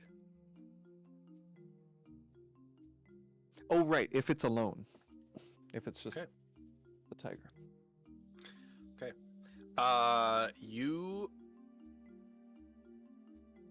It is alone. It was not moving very quickly. It was sort of stalking through the woods, not at a particularly quick pace. You know the difference between when an animal this big is running versus walking, right? The feet are coming in sort of 2x2s lengthwise, as opposed to four paws, hind paws, 4 paws, hind paws, which would indicate running, right? So the footprints and the spacing and arrangement of footprints indicate that it's walking, probably stalking through the brush at a fairly deliberate pace, and it is continuing to move north away from the manor. Now, you are entering a skill check, a skill challenge region to see if you can successfully impress Lord Balian with your hunting skills. And I'm going to say that you passed the first challenge. So you need to pass 3 skill checks, of which you've already passed 1. And you can't use your survival skill again. Right. Okay, so Foodle's going to sort of draw himself up, and he's going to say, okay, well, it seems like it was moving at a more leisurely pace. I don't think it was hunting anything actively. I think it was looking for something to hunt, because there's no other tracks or anything around. Yeah, I think this way. This is the way we should go. Very well, Mr. Shepard. Please, take the lead. Man, I want to look at these bracers again. But in the meantime, before I do that, Foodle, we're gonna follow the tracks until he kind of like, maybe loses the direction in the brush. And he's going to see if he can find like a bird or like a chipmunk or some small animal around. There's animals all over here. Okay. And Foodle's gonna say, oh, "Oh, hello," to whatever that animal is, and try to get its attention. And there's a monkey sitting on a branch that kind of goes. Whoops! Oh, I didn't mean to do that. Oh, hello, monkey. My name's Foodle. We're looking for a really, really big, I think mostly orange cat. Did you see where it went? We lost the tracks.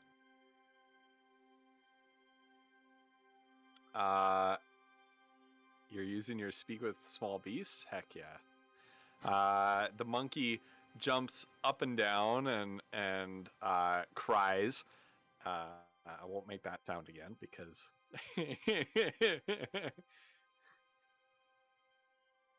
And cries out and points off into the woods. This time pointing slightly to the west. Megan was the only one who heard it. Okay. Oh, yeah, I didn't hear it either. I think I just imagined it. My That's mic funny. probably Next time cut you out. do Yeah. that, back off from your mic a bit. It'll help. I If guess you I do will. it right on top of your mic is gonna get crazy. That's why singers do that when they Right. get like really belty. Right. Oh, that's genius. Oh, okay. Back off a bit. Foodle's gonna say thank you and wave at the monkey. Try it now.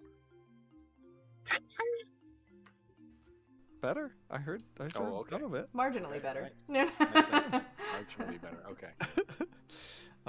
And Foodle's gonna turn to the party and say, "Okay, the monkey saw a really big orangish yellow cat heading that way," and Foodle's gonna point west. The monkey did. Yeah, do you... Oh, so one of the things that I learned from my aunt was, use the other creatures of the forest. They've seen things that maybe I've missed. You are a most curious and skilled young gnome, Mr. Shepard. Well, thank you. I agree. Please, lead on. Foodle's gonna... That is your second success. Okay. Ooh, what do I got left? So here's a question. Maybe I should just post it into chat so you can read it. Yeah. Okay. How do I do that? So I don't have this spell. I'm just gonna Oh, are you looking post- at a spell that you don't have? Yeah, you can't really post it in chat, unfortunately. You should be able Right. to. Oh, and I reached the limit. Okay. Hold on. Does this work? Okay. Okay. Gain knowledge So of this sky, is measure. commune with nature. Yeah. And what I'm wondering is, you instantly gain knowledge of up to 3 facts of your choice about any of the following subjects as they relate to the area. Prevalent plants, minerals, animals. So what it says is, for example, you could determine the location of powerful undead in the area, the location of major source of drinking, and the location. So it's all location based. Like, could I discover the location of a large tiger? Or wait, what was it? Shit. Yes. Okay. Yeah, it's tiger. You could discover the location of a specific type of animal. Okay. You don't know what a tiger is. You know it's a big cat, so that's as Right. that's as good as you can guess. Right. Where Okay. are the locations of big cats? Okay. So Foodles, they'll head west for a bit. He's looking for tracks, and can't find any. And so he's going to hop off of his pony, and he's going to walk over and pick up a leaf off the ground and put his one hand on a tree, and he's going to activate the bracers. They're going to start glowing amber, and these sort of translucent leaves are going to flow out of the bracers and start circling his head. And he wants to know. So this works within 3 miles. Are we within 3 miles of the estate, like the manor? Yep. Okay, so first thing he wants to know is the location of a really big cat, an orange and striped cat. And just like a radar, just ping, it's over there. Perfect. The It's, second. less than a mile away from you. Okay. And the second thing, are we within 3 miles of the estate? Okay. Yep. The next thing he wants to know is the location of any powerful undead in the area within 3 miles. Within 3 miles. Yeah. Salem is going to be very outraged by this, but you do not detect any What? powerful undead in the area. What? Oh my gosh, Salem would be losing his shit if he was in chat right now. Oh. Okay. And then Shout though. and then he Good also wants shout. to know the location of any influence from other planes of existence.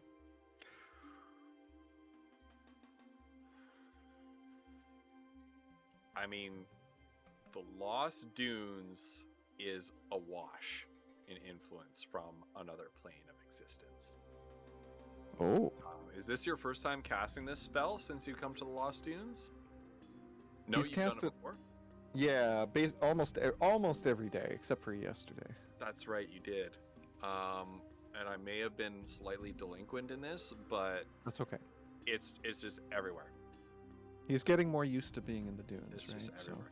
You can't tell which plane of existence is exerting influence, but there's ever since you cross into the Lost Desert, it's like the entire Lost Dunes are painted with this massive brush of color, whatever color it is, emanating from this plane of existence. Okay. So, And it's the same thing here. And you can't discern anything different. Like, is it stronger here than it is elsewhere? You can't tell. Is it the same plane of existence as everywhere? Probably. Boodle's going to he's gonna slip the leaf, just tuck it into his hunter's hat. He's gonna take his hand off the tree, the translucent, leaves out of the bracers. They're gonna, the amber light's gonna go off, and he's going to. The only thing he's going to say is, "Okay, the tiger's that way." The direction that the ping that he got. Yep. And then he's gonna hop back on Okay. the pony. Right. And away you go. And Count Balian watches you as you hop back on your pony and lead the way, and his masked visage follows you as you go. And what emotion lurks beneath that mask? You can't tell.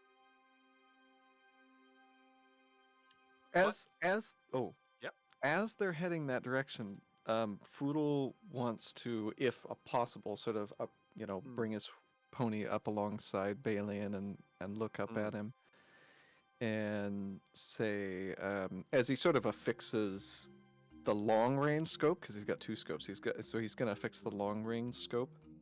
Balian, we're getting closer, and I've been meaning to ask you a question. Do you consider yourself a good person?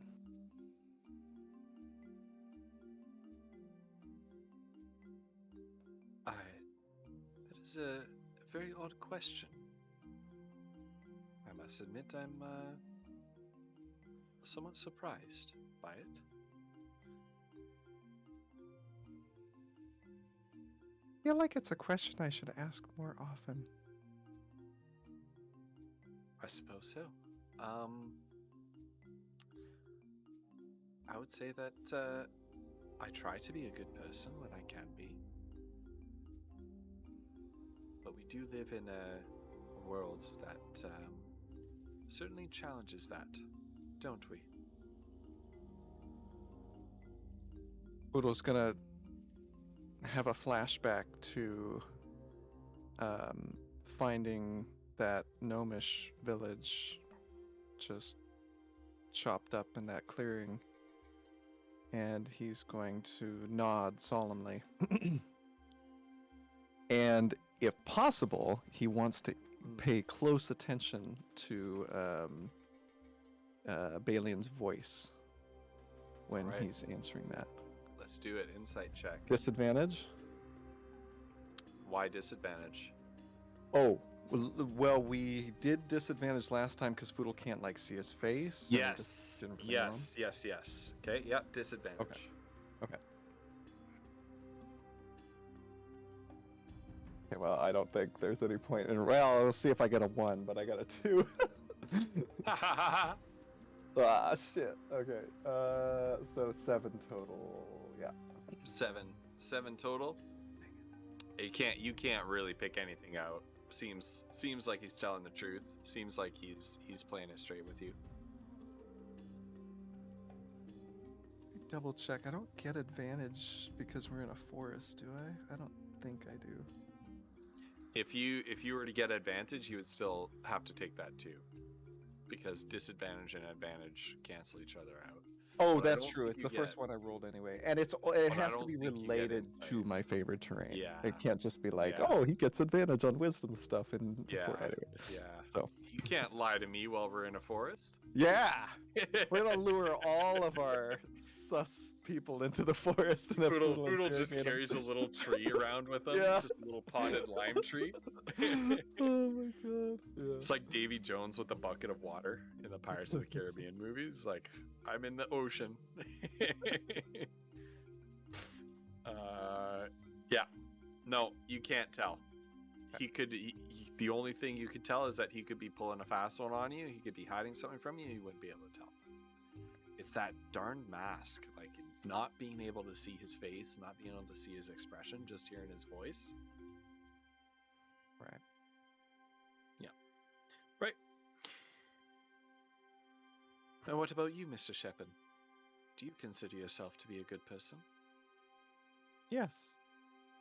Hmm. I always try to do the right thing. Your It's not always easy. confidence- But your confidence in providing that answer is remarkable. I suppose so. I admire My you, mom that raised in me you, right. Mr. Shepard. No, she did. Mm. So fortunate Mm. to have the care of a good parent.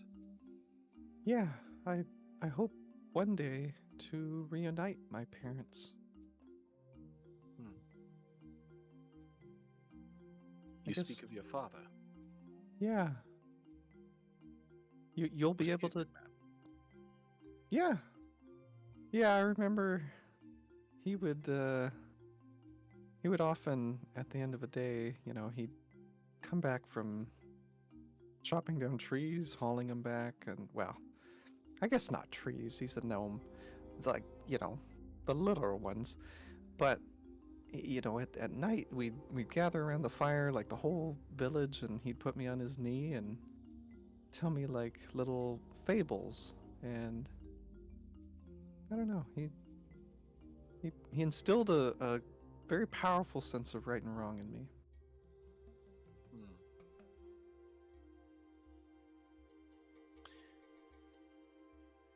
I believe the tiger is just over that bend. Oh. I'm seeing the signs of his passage here now. Quite fresh. All right, well, if you want to take a shot, you should do it before I do. This thing is not quiet like a longbow. Indeed. Would you go on ahead and help to flesh it out, Mr. Shepard? Certainly. Very well, we shall wait here. And Foodle will continue. Well, actually, he's gonna hop off. How like would it be feasible for him to stay on the pony and chase the tiger if it gets away, or is the undergrowth like too? Pony would probably be very hard to sneak up to it. Okay. True. Yeah. Okay. So might- he's might gonna hop alert off the yourself pony there. and. Right. Okay. All right, and so as you sneak through the dense underbrush, I'd like you to roll stealth. Right. And this is something that would interface with your favorite terrain. Oh, roll Kiona 20 in your just to head log out. goes, that pony's just gonna startle as soon as she sees the the tiger. Poodle's like, oh yeah, I'll get down.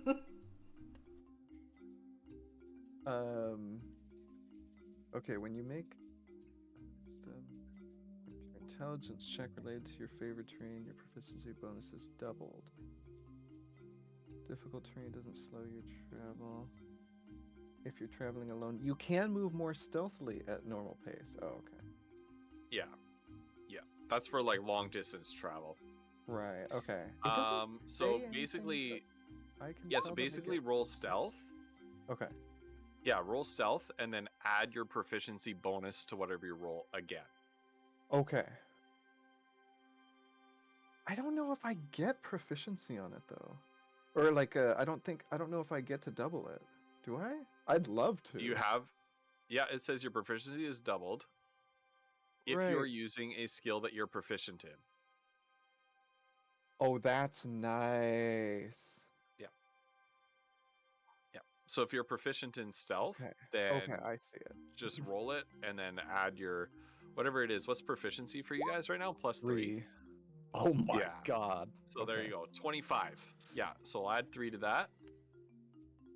Okay, so 25 25. stealth. You stealth right up, and as you advance, you see unmistakably what was described to you by Lord Balian. A huge cat, easily twice the size and mass of Kiona, on all fours, stalking around, kind of bent over and lapping up some water from a small stream. Orange fur striped through with black, rippling with muscle. And you've snuck up so close to it, you could almost reach out and touch it. Foodle is going to inwardly, in his mind, as he pulls up his musket and takes aim, he's going to thank Aaron Selch. And he's going to fire gimbal shot. Well, oh no, because he can't cast that because it's got verbal. Yeah. So here we go. Now, does he get advantage for being unseen? Undetected? Okay. Oh, Yep. okay, that's good. All right, here we go.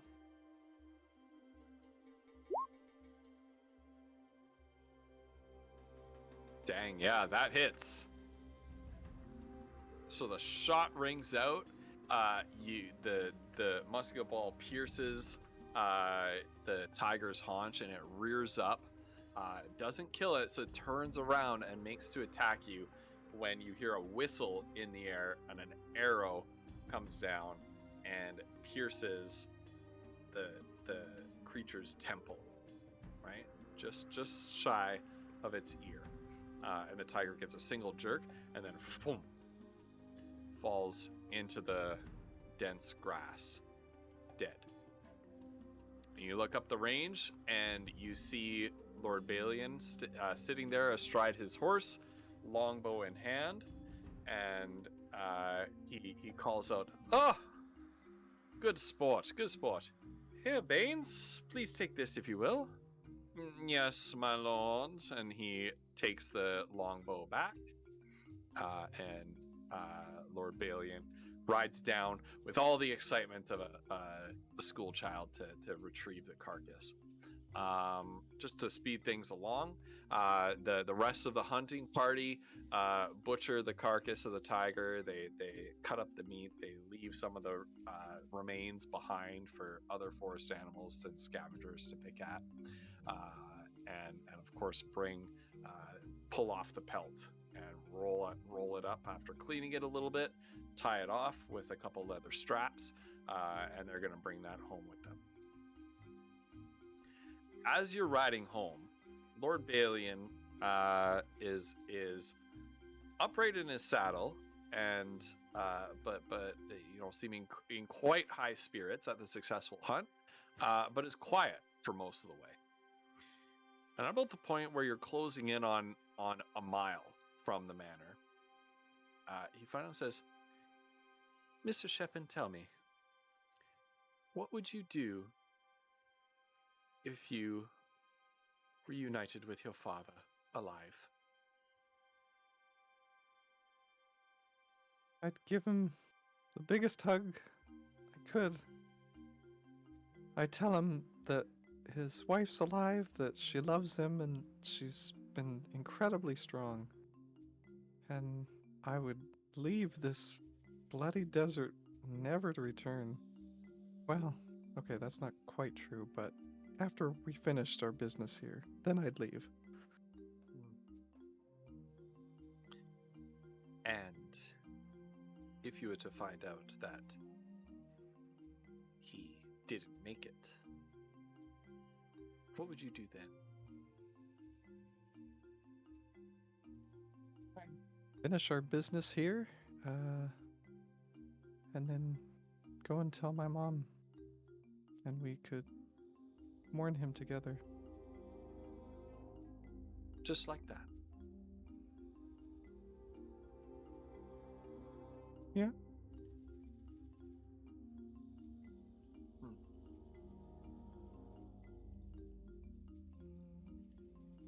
Balian falls silent again for a long while.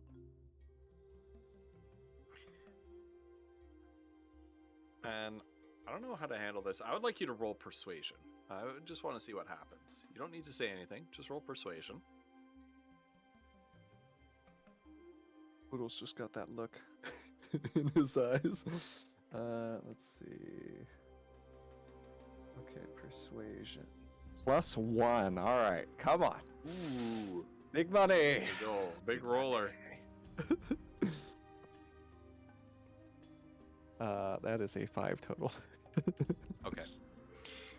Balian remains silent for the rest of your ride back to the manor house. And as you clear the tree line north of the manor and it comes full into view, he directs you around to the stables, dismounts the horses. Everybody brushes, the horses are brushed down, their saddles are removed from them.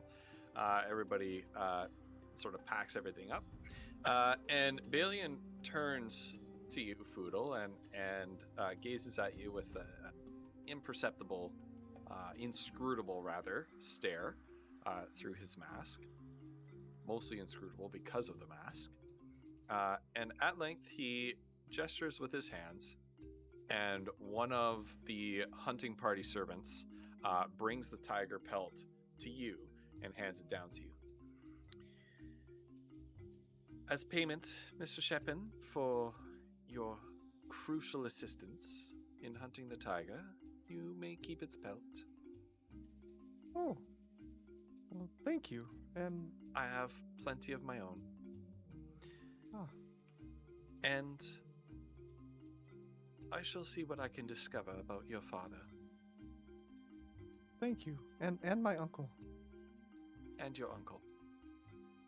Thank you, Balian. Think nothing of it. Baines, please. And Balian and Baines retire back into the manor house without another word. And Foodle sort of stands there for a little bit with this giant, probably very heavy pelt that he's stuck with, and he's thinking to himself, and then he will head into the house up to their rooms as well. Okay. Woof! Mazu's turn. Indeed. So while Foodle went off to hunt and Kiona went off to go to the library, she'll probably take, I don't know if Kiona gave the list over. She may take a couple minutes to look at that, but she's going to head back up to, if they're in the rooms or whatever, and then find Iskander. Even though he said he was interested in the search party, but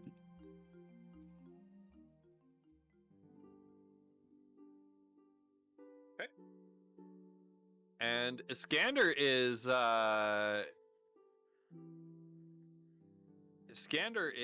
sort of just hanging out around the mansion, looking around. He's actually in one of Balian's sort of collections rooms, right? So in addition to his library where he keeps all this stuff, he's got various like smoking rooms and trophy rooms and things like that where he's got all sorts of sort of collected curios around artwork that's on display. And Iskander is curiously perusing through some of Balian's glass display cases, checking out some of the different artifacts and things like that he's collected over time. And he's got a notebook out with him that he always seems to have, this tattered leather bound journal, and he's actually got a pencil, and he's sketching out some of the artifacts. Audra is she approves of that because she also has a notebook that she's ready. She takes notes in, but she'll kind of in her way where she doesn't really beat around the bush. She'll just kind of go up to where he is and be like, "Do you have a minute?" Oh, Lady Mazra, yes, of course I have a minute for you. What can I do for you? I've been watching you Oh, well. while you fight. Oh, yes, well. He seems like there's like a little bit of wind taken out of his sails when you had that last part. And it's impressive. Oh, why, thank you. Where'd you learn that? Well, it is a how would you say it in your language? A sort of fencing style. I'm just gonna modify some of this. It's a form of fencing in my homeland. What was this homeland? Verkania.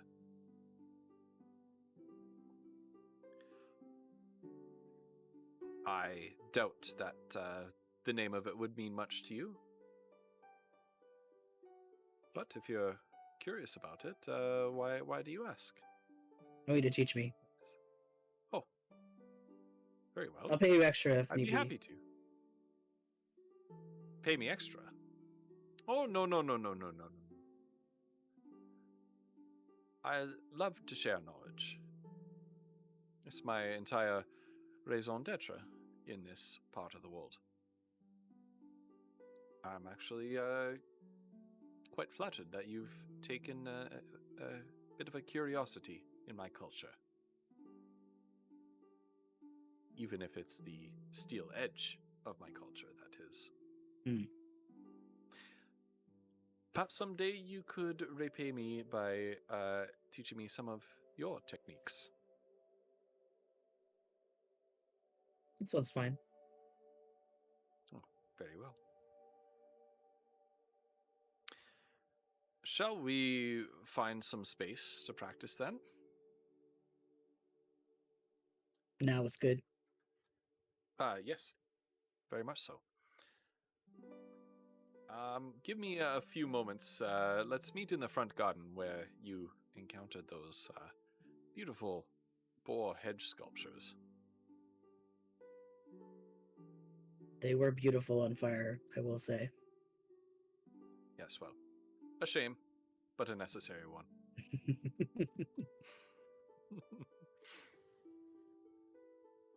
Just because something is threatening your life doesn't mean that you can't admire it aesthetically.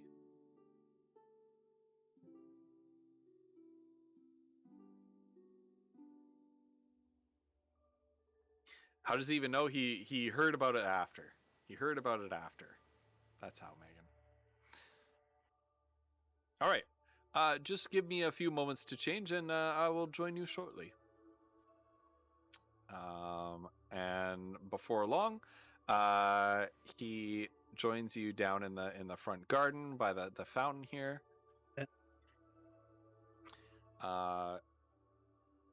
Do you have a longer weapon than those daggers?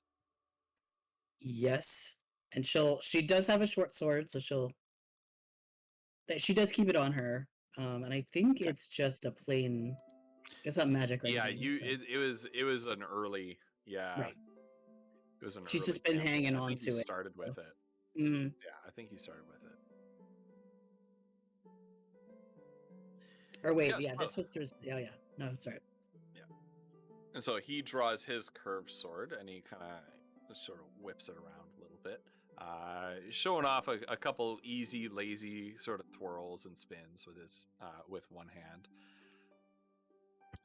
This is a scimitar. It's a curved blade from my homeland. Very common. Uh, one might say iconic of Parkania. We use this weapon to deliver mainly on horseback, deliver slashing blows to the enemy. However, when dismounted and wielded in one hand, it's quite fluid. Here, why don't you have a try? And he hands it over to you to sort of get the feel for the weight of it. Okay. Um, And she it's a- she it's a does. Oh, I was gonna say she does treat it with respect. With respect. Yep. Yep. It handles a bit more elegantly than a little bit more fluidly than your short sword, which is mainly meant for like stabbing, right? So the short sword is like a hacking and stabbing weapon. This is a slicing weapon, and so it handles quite a bit more smoothly. When you hand it back, he kind of says, "Okay, well, let's go through a few move sets. I'll teach you some basics. With this, you should be able to expose your opponent's weak spots and openings. Something that I think you are quite good at capitalizing on." I do try my best. Well, hold out your sword in a guard position and let's get started, shall we? Okay, and she will do so. Good. Just out of curiosity, let's just roll a couple of attacks Okay. as you kind of back and forth a little bit.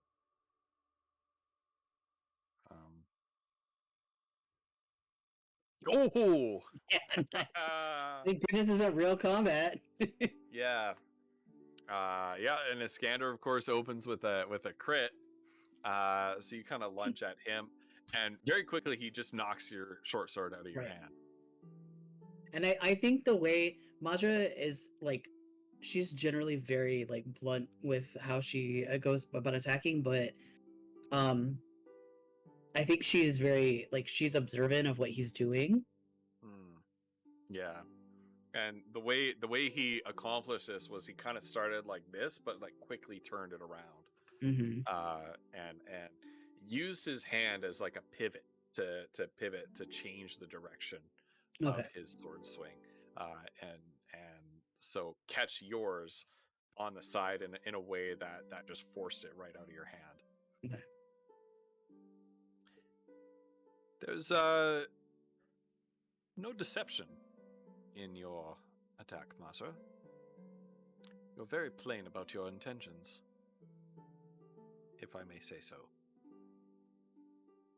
I would adopt a bit more of a wily mind in combat when facing a foe. Trick them.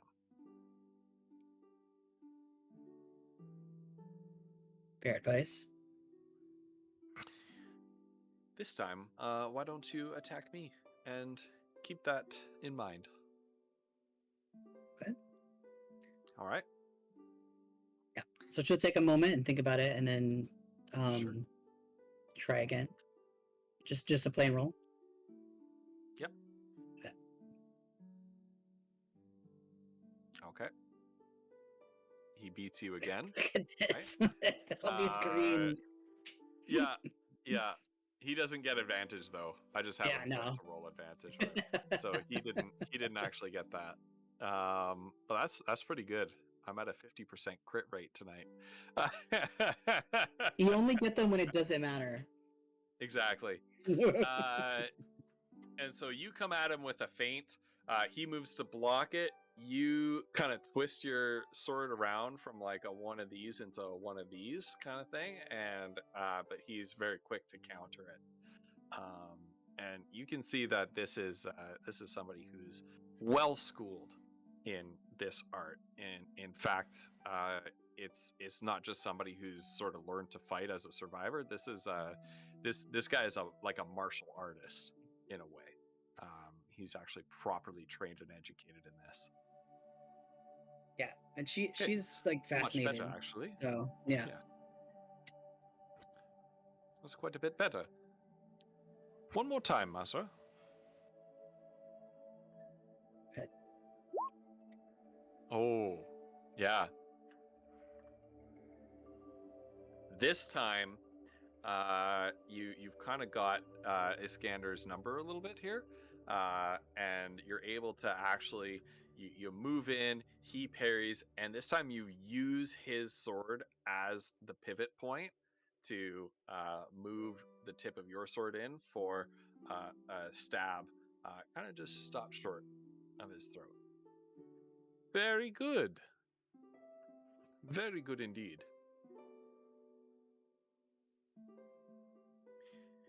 You see, Mazra, Hey. the secret to this fighting style is all in the footwork. Move in on the attack, move out on the defense. Always keep moving laterally as well. Keep your opponent guessing. Control not only your movement, but their movement as well. Shall we continue the lesson then?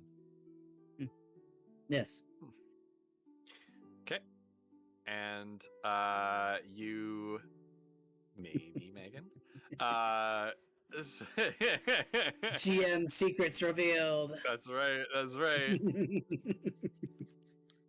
And you continue like this for much of the rest of the morning, pretty much until noon. Okay. Right. And you are on your way to retraining as a swashbuckler Cool. subclass. That's so cool. That's amazing. Not quite there yet, but we'll get there. Mm-hmm. After a few training sessions, you'll fight just as well as Iskander, because he may have the instruction on how to do it, but you probably you get the impression that you probably have actually more live combat experience than he does. Right. Given that he's like this scholar dash adventurer, this gentleman adventurer thing, and you're you're like a survivor. Right.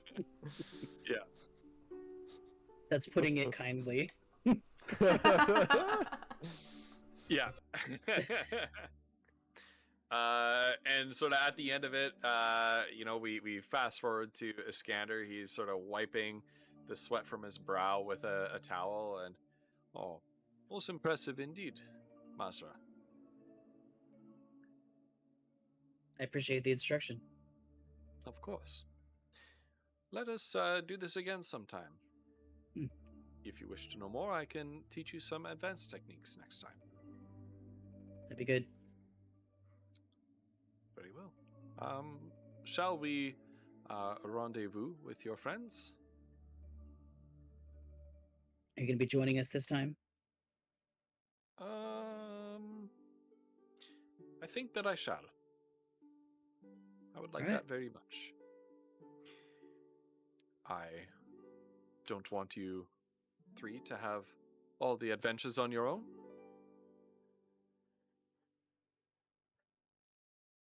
Sounds good. That was perfect timing with that music. I love that little doo-doo. Yep. All right. let's take a real quick break, and then we're gonna move on to. Where are we moving on to? The conservatory, I believe.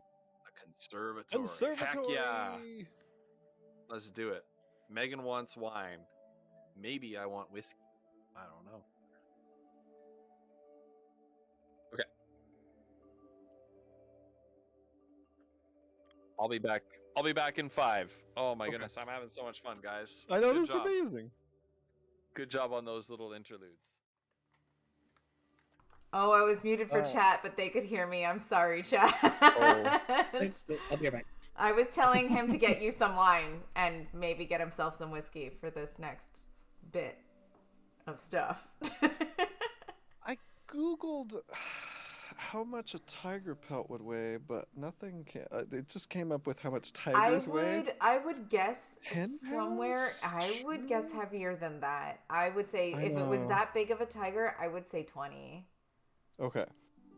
Because if you think about like a big blanket, you know what I mean? Like that's really, they can get very, very heavy. And that with all that fur, I was actually Yeah. thinking about that because I was thinking that Kiona might suggest that he make a saddle blanket with it because it would look cool on his horse like that. Boodle's tiny. He could probably make a couple things with it, like a giant Right, tiger right. pelt. Like, that's a brilliant idea, though. Oh my gosh. A whole bear pelt is only 5 pounds? I feel like it would be heavier. Like, leather is heavy, though. Dang, are you serious, Bo? That's nutty. Leather is heavy, Wow. heavy. That's crazy. So maybe it Yeah. is just 10 pounds. Just put it as 10 pounds then. I feel like... Oh, I it's don't the know. D&D wiki, so it might not be like... Okay. I was You know, an thinking in exact. actual real life. Okay. Right. Like gimbal shot is like 15 10 pounds. pounds, and it's like... Right. Are rifles 10 pounds? Like a little gnomish... Well, Mhm. well, but like it's magical, right? It is. So, It is. It's very metal, right? And it's probably got a solid wood stock on it because it's Foodle, that's right? true. So I No, bet you actually, it's got 10 like a pounds good sounds hardwood right. I think stock. I think it used to be like 18 pounds, and then we fixed it. I think that was the... Oh yeah. So yeah, I think 10 pounds is... Thank you. So- Okay, good. I feel like I should have known. Like I was like, oh no. Thank you, Bo. Okay. Thank you, Bo. Alright, so we'll put 5 then. For the tiger pelt. Unless Ghost tells me otherwise. Oh my gosh. You guys, these bracers are amazing. I know, Foodle I can love get your so much bracers. information. To- Like, we Kiona, if you know- ever glanced at Kiona while you're doing the thing, she would be giving you the biggest moon eyes because she loves watching the bracers do the thing. He's so focused. Oh, that's funny. But yeah, these bracers, the stuff they can do, it's amazing. Yeah, Holy. they're pretty awesome. Yeah. Like, Ah. man, no wonder. What level spell is this? Is it level 5 or something? I don't think that's right, but... The spell that your bracers use?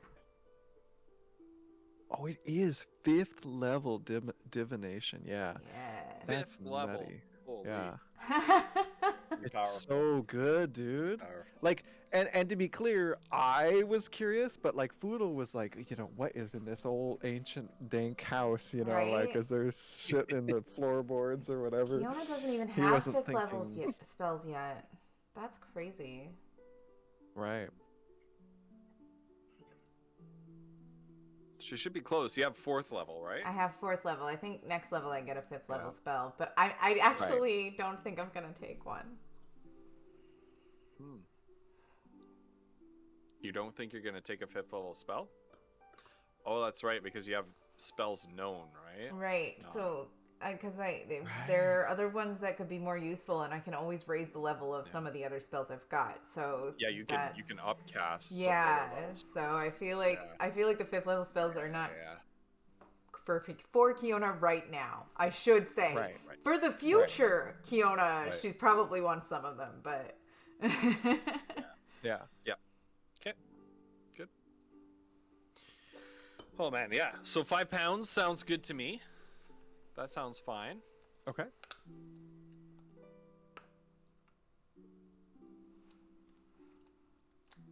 Shoot, Foodle is not a leather worker. Is that a skill in this game? I feel like he should probably be. You know what I mean? There's some kind of skill. Yeah. Oh, okay. What is it? Artisans tools or something Mhm. like that? Well, I think artisans tools breaks down into Oh yeah, leather workers a tools. bunch of stuff. Yeah. We got to get him proficient in that. hmm That We've could been be a making know damn how items to and giving get- them ghosts I back. don't know how Oh to my get goodness. new proficiencies outside of like feats. There's But some Bo, I feats- forget too, which is really Yeah. terrible because I'm sure I talk Well, about but- things I don't want him knowing. I think I'd have to read through it again, but Ghost, I think on your document, the downtime document, like, you know, it might he might not learn it in one go, but like with Yeah. you know a week of downtime or something, you know, he could learn some of it and then another week. I somewhere would else or wonder if something. Kiona could help Yeah. him with it, with maybe a luck roll or something, because she grew up on a cattle ranch and would know a little bit about tanning hides That's and true. stuff like that. It feels Yeah, like something. probably I knows really some of that. thought about that Mhm. there. Yeah, definitely probably knows some of that. Yeah, I guess using downtime. I think there might be Hey, Sloth. How's it going? Yeah. Yeah, Sloth, they've been Slothy's here for a here. while. Sloth was Oh, talking okay, must've about been- the magic clothing earlier, and Kiona loves it and uses it yeah, you all still the time. use that. You still make a Mhm. lot of use out of that. Yeah. She basically changes it to fit every situation she's walking into Yeah. as she thinks it is. Sorry, Slothy, I didn't realize you were here. You must have started chatting after I put chat away, because Yeah. I was getting way too distracted by 'Cause chat we- at one point. you know Yeah. how it I had goes. to just put it away. Yeah. But yes, I do have the wireless headset, so I can hear. Yeah, I like that idea. Gaining skill proficiencies using your downtime to do that in proficiencies, tools, things like that. But yeah, I guess there's some skills that I would be like, nah, I don't want you to gain proficiency in, because it would be too weird, right? Yeah. Like if you ended up at level 20 and you were proficient in every skill. Right. Well, it has to some be. point, it I might feel be like like, it has "No, to be that's something that your character would absolutely want or need to Yeah. do. Like they'd have to have some kind Yeah. of investment in a reason to do that thing, right? For example, Yeah. you are working on Arcana, and that's Right. what we just did in the library. Right. Yeah. Just kind of that's so advance you cool. towards Right, proficiency in that. because she has no proficiency in Arcana right now, and she's Which makes sense for your character, because Right. you have she's like no a country kind of bumpkin with study no study. of- Yeah. yeah. So, but yeah, absolutely. I've got some scenarios I need to roll in front of Ghost for working on that in my head actually. So Yeah, but if you want to learn how to use like leatherworking tools or things like that, absolutely, we can use downtime for that. Yeah, I think that'd be cool. I think it would make sense too. It for would, his because we're not character. always like in a town or close to places where, and that stuff needs to be done in a timely manner if you're gonna have a pelt to do. Yeah. Yep. Speaking of Ghost, I was gonna ask you, could Foodle have taken the time to get his ammunition back during that hunt, or no? Like rooted the musket ball out of the tiger. Yeah, because they butchered it, right? Okay. So I'm gonna say yeah. That's Nice. reasonable. Somebody handed you back one of the Yeah. hunters, one of the hunting party just hands you back a bloody oh, Basketball. thank you. I can hear Foodle in my head thanking them for it. Yeah, Like that's exactly. That was exactly it. yeah. Oh, geez. Right, Bo. That's what I'm saying. So there would be a reason if like he handed him a pelt, that he'd be like, I need to do something with this like now, or in this case, he'll probably just ask the dude to have it cured or whatever, but like. Right, yeah. All right. Are we ready to rock and roll here? Let's do Oh, it. I'm ready. Is it the Conservatory, here we menagerie? come. The conservatory. Oh, yeah, Wait, which menagerie. one is it? The menagerie. The menagerie is the one we Well, wanted. the menagerie is the collection of animals Oh, I thought they were the same and thing. plants inside of the Right. conservatory. Right. Ah, Oh. Okay. Okay. So it's all one thing. Okay. Cool. Yeah. We're Yeah. doing. Basically, a menagerie is a collection Right. of creatures. Oh my god. But Right. the conservatory is like the structure in which they're housed. Right. Okay. So yes, that's what we wanted to do. Yep.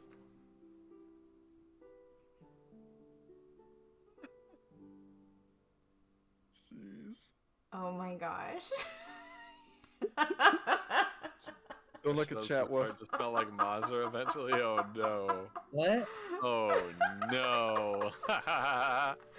You guys- She did take a bath though, didn't she? She does bathe she does bathe. semi-regularly. I don't think Kiona would be like super attracted to Semi-regularly. her if she never bathed. So I feel like That's true. She just doesn't fancy out, she just right? And yeah, that's she fine. just exactly. She just doesn't care about It's the very rest practical. of it. She's a working girl. That's right. And Kiona admires that. They both are. Mhm. All right, onward to the conservatory. Okay. Yeah, and so after the midday meal, which Lord Balian does not join you for, you have a little bit of a midday repas, and then you are left on your own, left to your own devices to explore Balian's manor as you see fit. And you decided that you are heading towards the conservatory. I would Yes. like to make a request that, as Yes. Kiona, that one of Balian's servants accompany us to the conservatory in the first place. Because if there's any situations like there were in the library, they might be able to put that to rest before they get in there and start sniffing around. All right, who do you request to come to the conservatory? I'm gonna with call upon Melinda again because I love Melinda now. She's proven herself to me. Linda will have an accident later on. and Kiona will be very angry you- about it. So I'm just saying. So you ding-a-ling the little bell.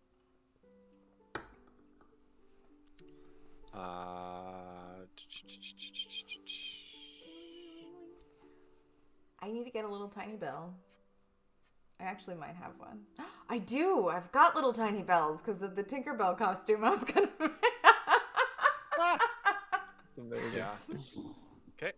So sorry, I just had to look something up in preparation for this. So you ding-a-ling the little bell that Melinda told you that if you ring it, she'll come, and within a couple of minutes, even though there's no way she could possibly have heard this bell sound, she just kind of appears in a couple of minutes. This sort of,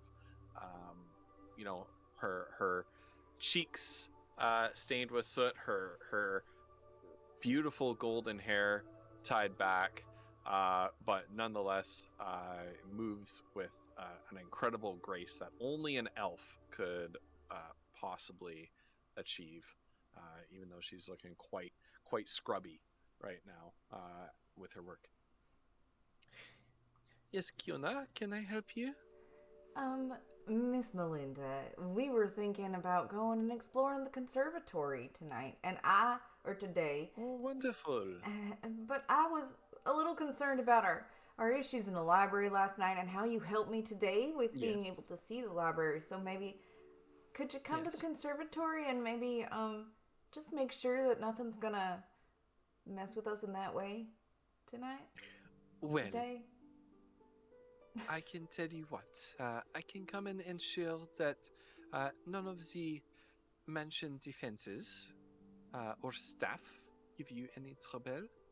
However, I can say nothing of the wild flora and fauna who inhabit the conservatory. Of course. I understand that. But I appreciate it. But I am most happy to accompany you. Right this way, my friends. And she beckons for you to follow her.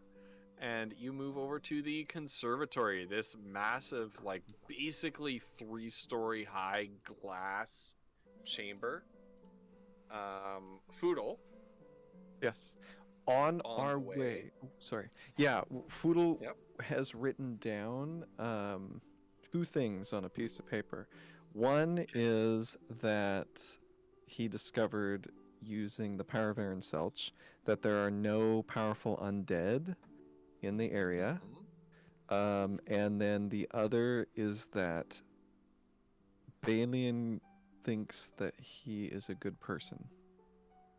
And so he passes that furtively to Mazra and assumes that she'll pass it on to Kion. So that Balian thinks that he himself is a good person, or that Foodle is a good person? Okay. Oh, no, yeah. The Balian thinks that Balian is a good person. Okay. All right. Kiona will So as thumbs you up when she process- gets the message. As you process that information, you arrive at the conservatory. It is this soaring glass greenhouse-like structure. One continuous. You have never seen windows so big, and in fact, they could only possibly be held together by magic. There are multiple levels to the conservatory, as you can see. Floors and walls up above you crafted out of vines and tree roots and branches, but you sort of come in on the bottom level, and it kind of looks like at this level as you walk up. Well, I'll show you what it looks like. So the conservatory is right there for chat, and I've got a little bit of a map here for you.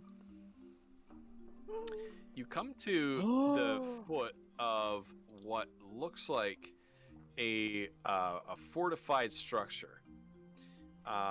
It's a facsimile of a castle fortification that was clearly built with aesthetic and not defense in mind.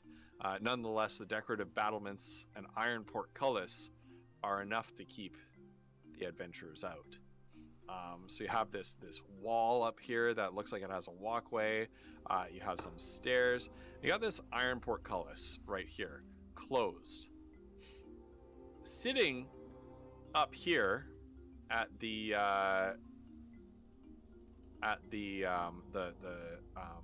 sort of headstone of the stone archway that the portcullis is built into. I'm just gonna move some documents around for easy. You see a large bipedal bird, and by large I mean about the size of Foodle. It's like a bird person about the size of Foodle, with yellow and orange plumage. It's perched on the battlements above the portcullis, and it cocks its head to one side, and it utters a phrase to you in Elvish. Oh no. Do you see it? Yeah. Do we see it? Elvish? Yeah. I don't see anything. Yeah, it's right here. It's right here. Bother. I see the monkey thing. I mean the bird thing.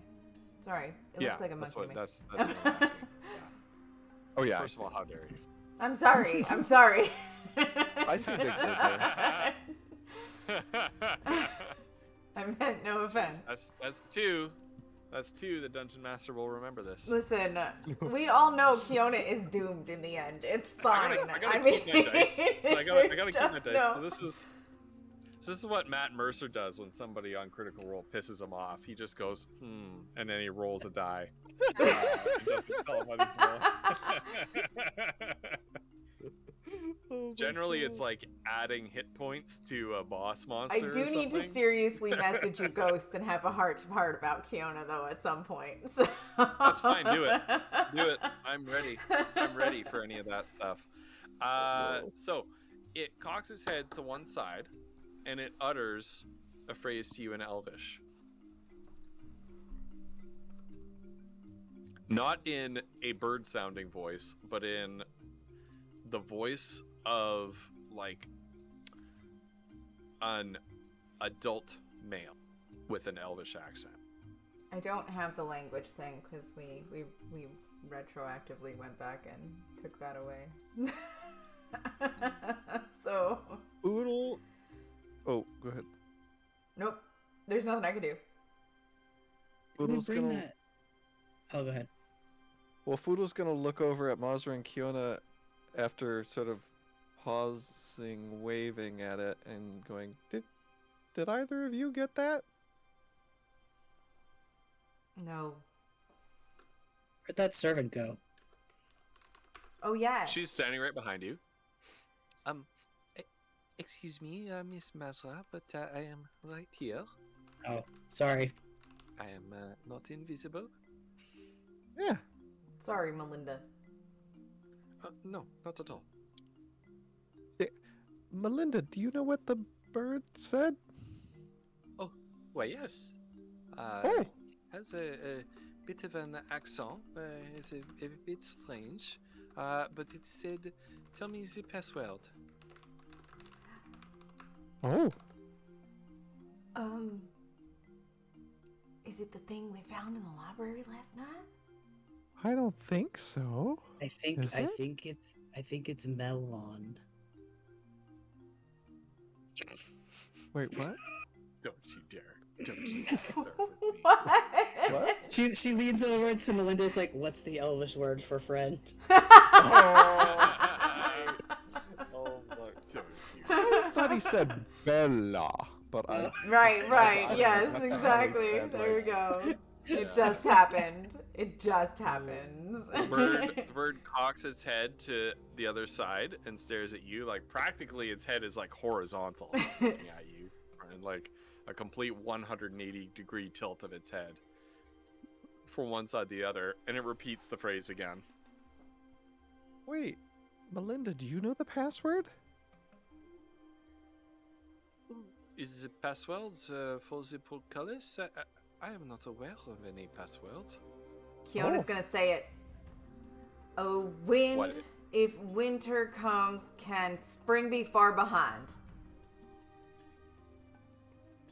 And the bird cocks its head at you and responds, "A wind, if winter comes, let spring not be far behind." Oh, you're a clever little one, aren't you? She kind of like scowls at it a little bit. Wait! Hello, my name's Foodle. Hello, my name's Foodle. Oh, that's so cool. He repeats the message, "Tell me the password." Looking through my notes.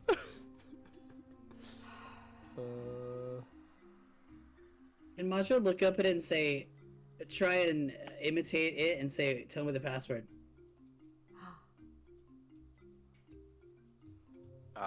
So you try to imitate it with the same sort of male Elvish accent, and it just repeats the message back at you.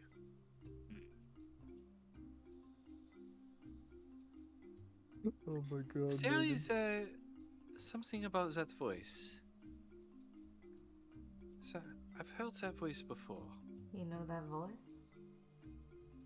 Yes, I believe that it was one of the crew of the Duststalker. The one that has gone missing. The what? I'm sorry? The Fan- Duststalker. Oh. Vanadil? The The Yes. mage. Or Yes. warlock or whatever. That he was the one. Yes, that one. Huh. Interesting. Perhaps he was here and spoke to this bird. It seems like he repeats everything that it hears. Are there any small creatures around? Like other little birds or frogs or I don't know. There are what's- lots. It's full. There's chock-a-block full of small creatures.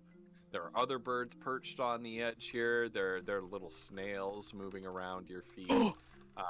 Lizards. A skittering snail. We around. have to do a snail. Okay, Foodle's going to approach some of the snails, and he's gonna try to speak with small beasts, and he's Callum's network of spy snails. and he's gonna say to this one a little bit quieter, so that the big bird up on the thing doesn't necessarily imitate everything.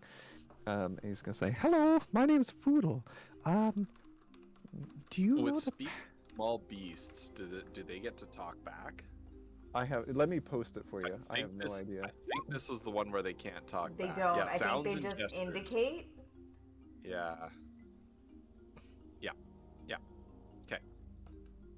And so Foodle says, oh yeah. So he says, "Hello, my name is Foodle.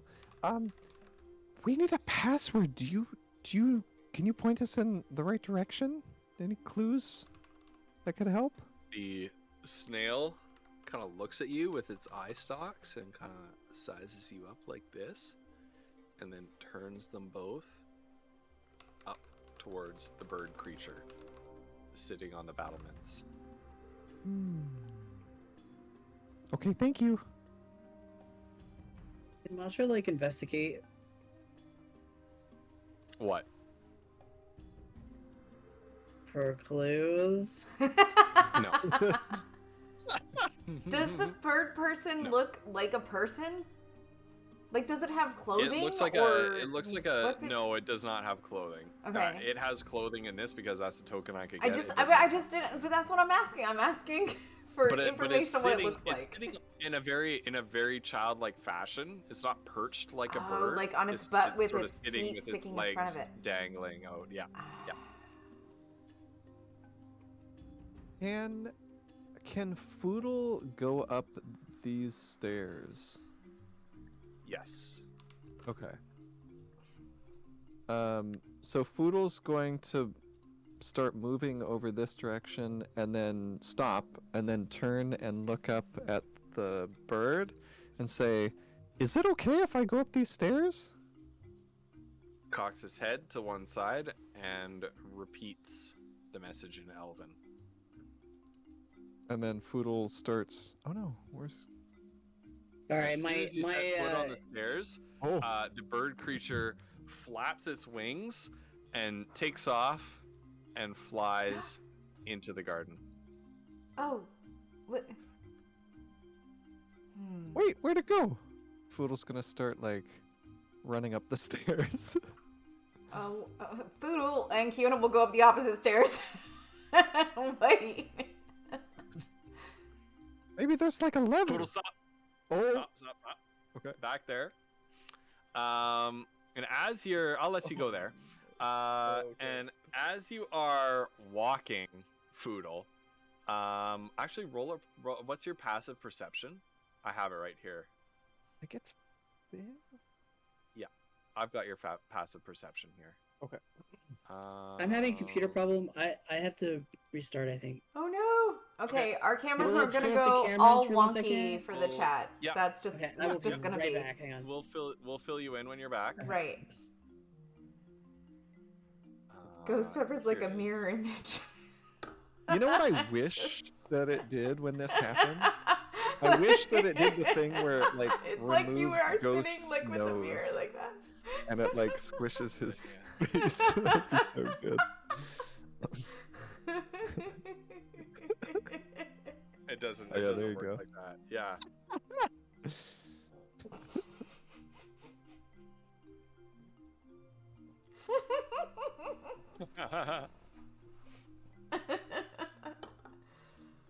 I think if Oh, that's true. I guess that would work, Megan.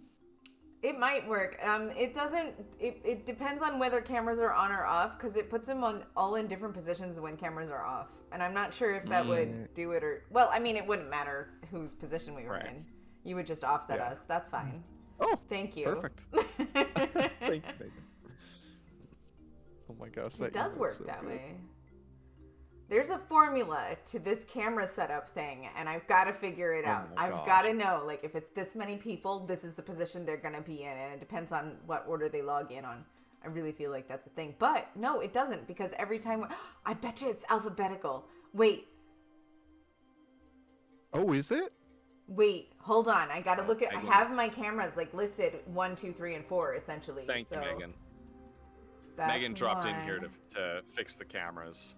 Thank you, Megan. Oh, I don't know though. Yeah, I have to. thank No, I have to. I I'm have sorry to about that. My examine computer it was like from a larger freaking perspective. out, and I couldn't even Yeah, like it's okay.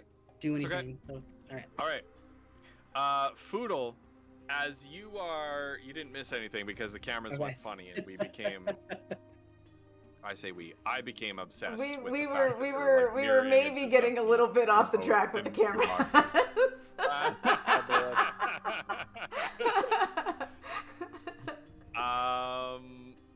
Foodle, as you are moving across and kind of rushing after the bird who you see down here, and kind of flutter and land on top of a bush, you feel something reach out and try to wrap itself around your Oh ankle. God. And in fact, the vines here and here begin to move of their own accord. Is Melinda still here? Yes, but she's at the entrance. Okay, Kiona's gonna shout for her when this starts happening. Because she doesn't know if this is part of defenses of this area. She's going to shout for her. Melinda, is this a thing you got? I am afraid it is not. Alright. Please be safe.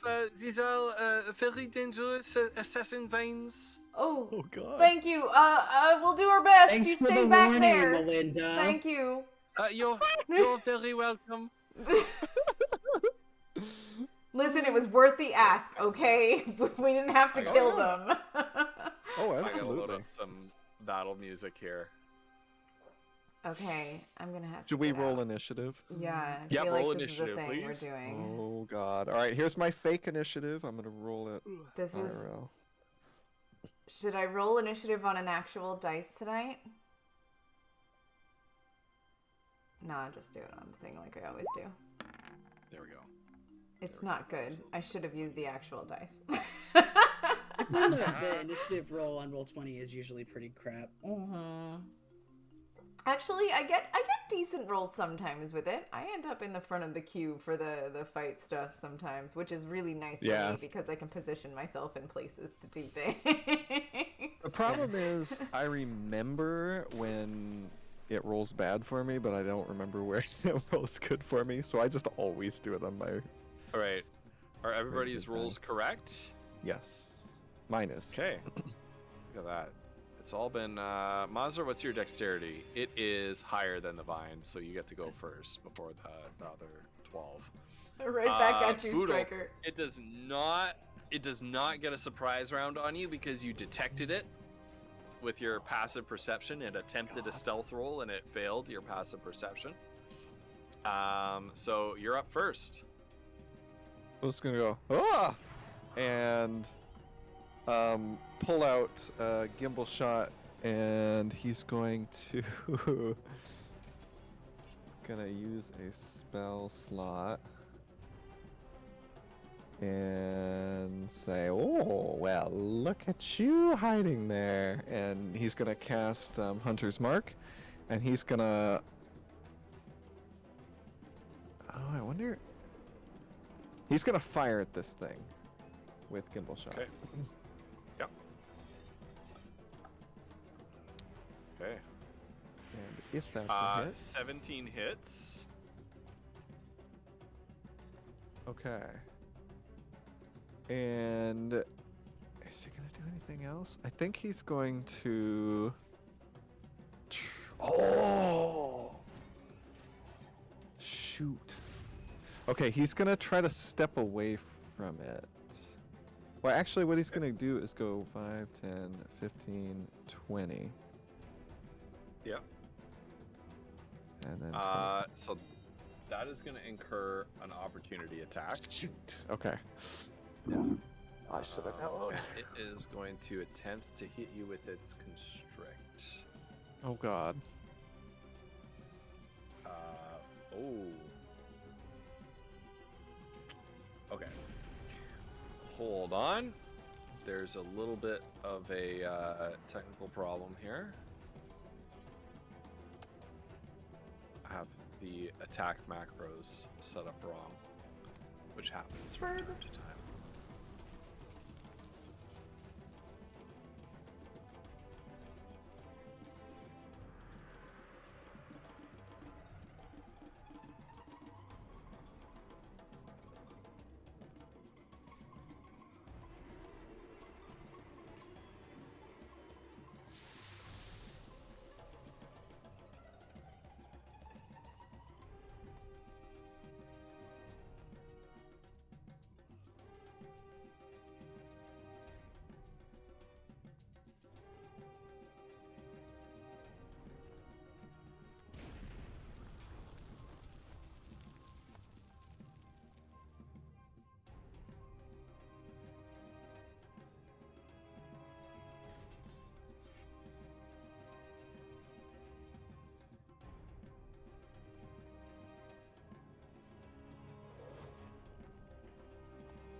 The wall here to get out of that. Okay. Oh, acrobatics. Ooh. It's a nat one. Oh no. Yeah, you just tangle yourself up further. And, no. you just manage to twist the roots around, twist your limbs around. You can feel it tightening up around you, and you can start to feel thorns begin to kind of extend out of it. You know, like in Deep Rock when you're in the caves with the big red roots. Oh It'll yeah. have those like white thorns that poke out that can shoot out at you if you're not careful. So it has these retractable thorns that are kind of extending out. You can start to feel them poking into your skin. It is this vine's turn. It is going to meanwhile whip out with another constrict at Mazra. However, it's not going to be able to entangle it because it can only constrict one character at a time. So it's just going to sort of slap you with its roots and try to knock you away. 21 to hit.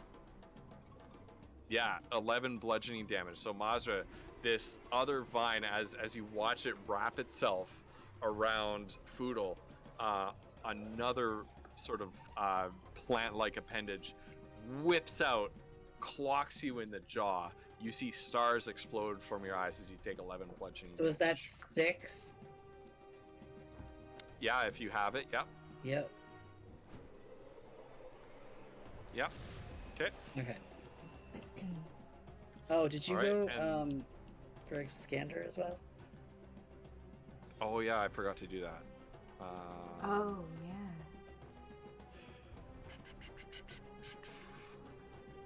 Let's add him. Oh wow.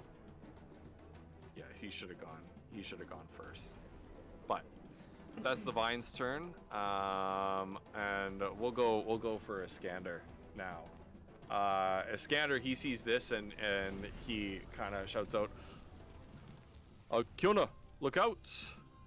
And he, so 5, 10, 15, 20, closes in with it, makes an attack with his scimitar.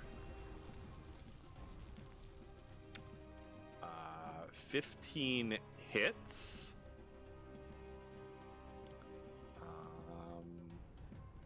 That's, how do you roll the damage? 8. Okay. And he gets his sneak attack because no other creatures are within 5 feet of this vine. Oof. Okay. Yeah, so he whips out with his scimitar, lops off a couple of viney appendages in a single swing. The vine kind of instinctively recoils as if in pain, but surges back at him afterwards. Mazra, you are up. Then the other assassin vine, and then Kiona. Okay. So she'll try to go after the one that went after Foodle and her. And she'll. Is he within 5 feet of it still? Like. Yes. I don't know if you can actually, like that thing, but. He's Okay. he's not going to get a flanking bonus off of that That's fine. because because he's restrained. So she might move actually here and then basically try. You're gonna try to attack it, but like almost try to attack it where the vines are like kind of entangling, not stabbing Okay. Foodle, but like trying to help him get out.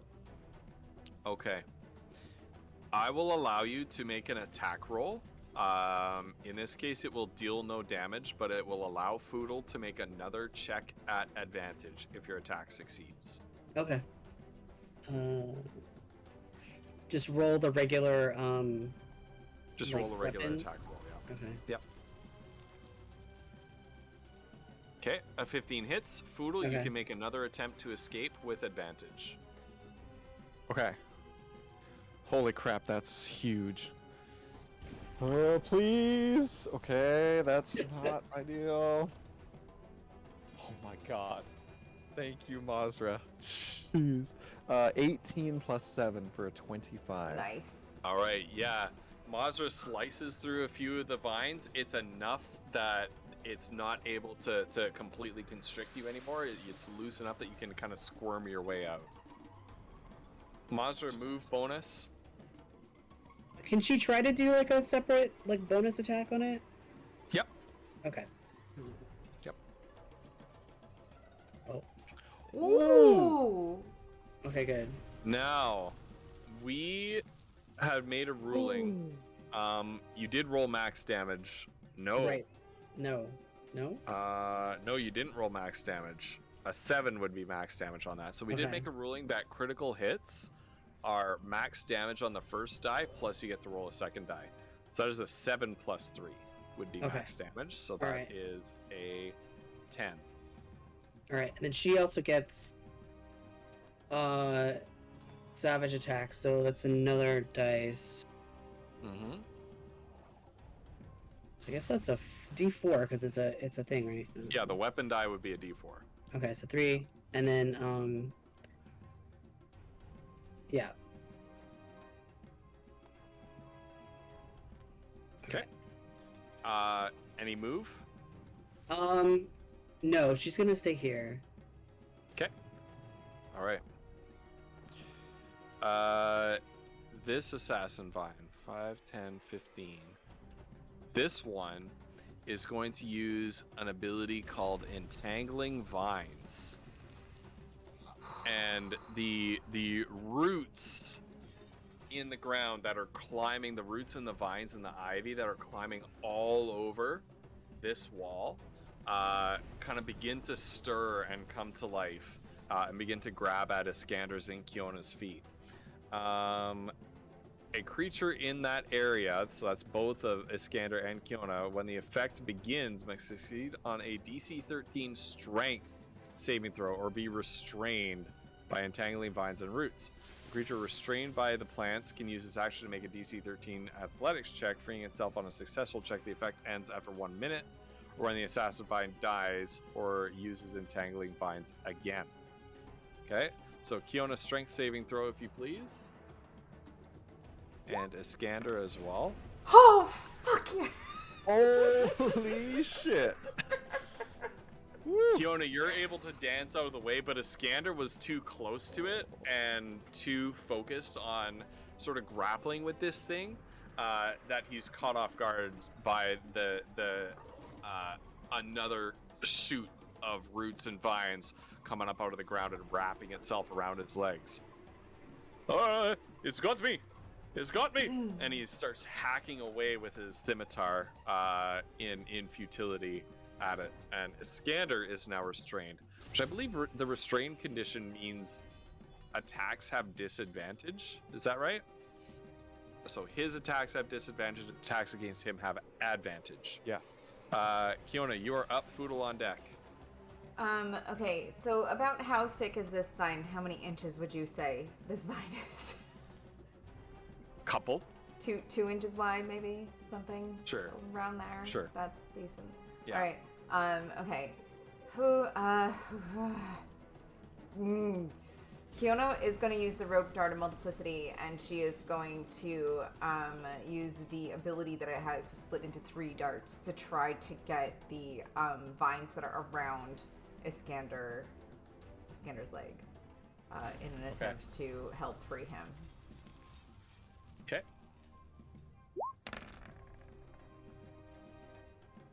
Oh, that does not work. I'm gonna say that does not hit. No, we're gonna I use should have the Vine's AC. should have done the magic. Okay.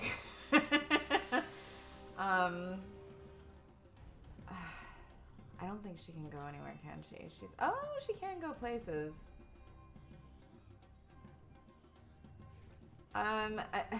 These 2 squares are within its threat range. Yeah, but I don't want to get entangled in it. I can't help if I'm entangled too. That's right. So she's gonna step actually back another, because she was within its range. So she's gonna move back just a little bit to make sure that she can maybe help next time. Okay. All right. Foodle is up. Okay. Oh gosh.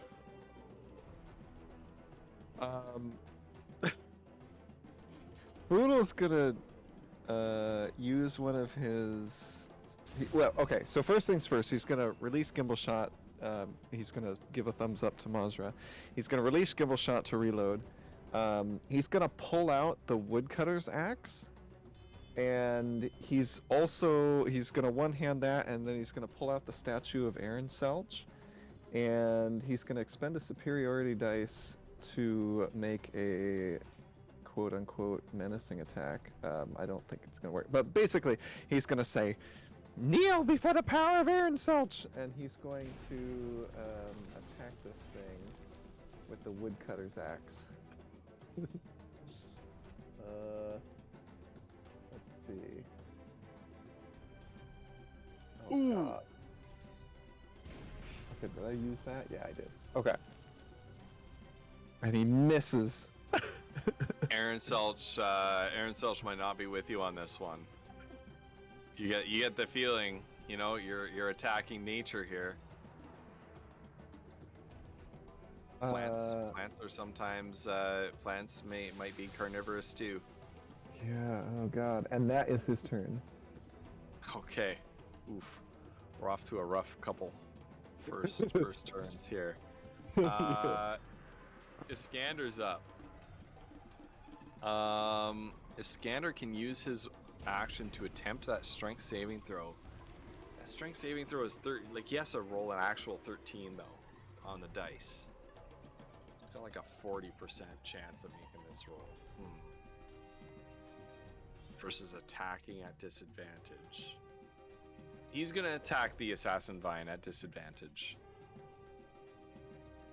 Alright. 16 still hits.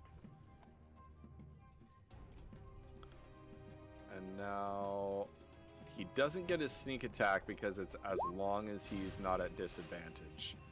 But he continues hacking away at the vines.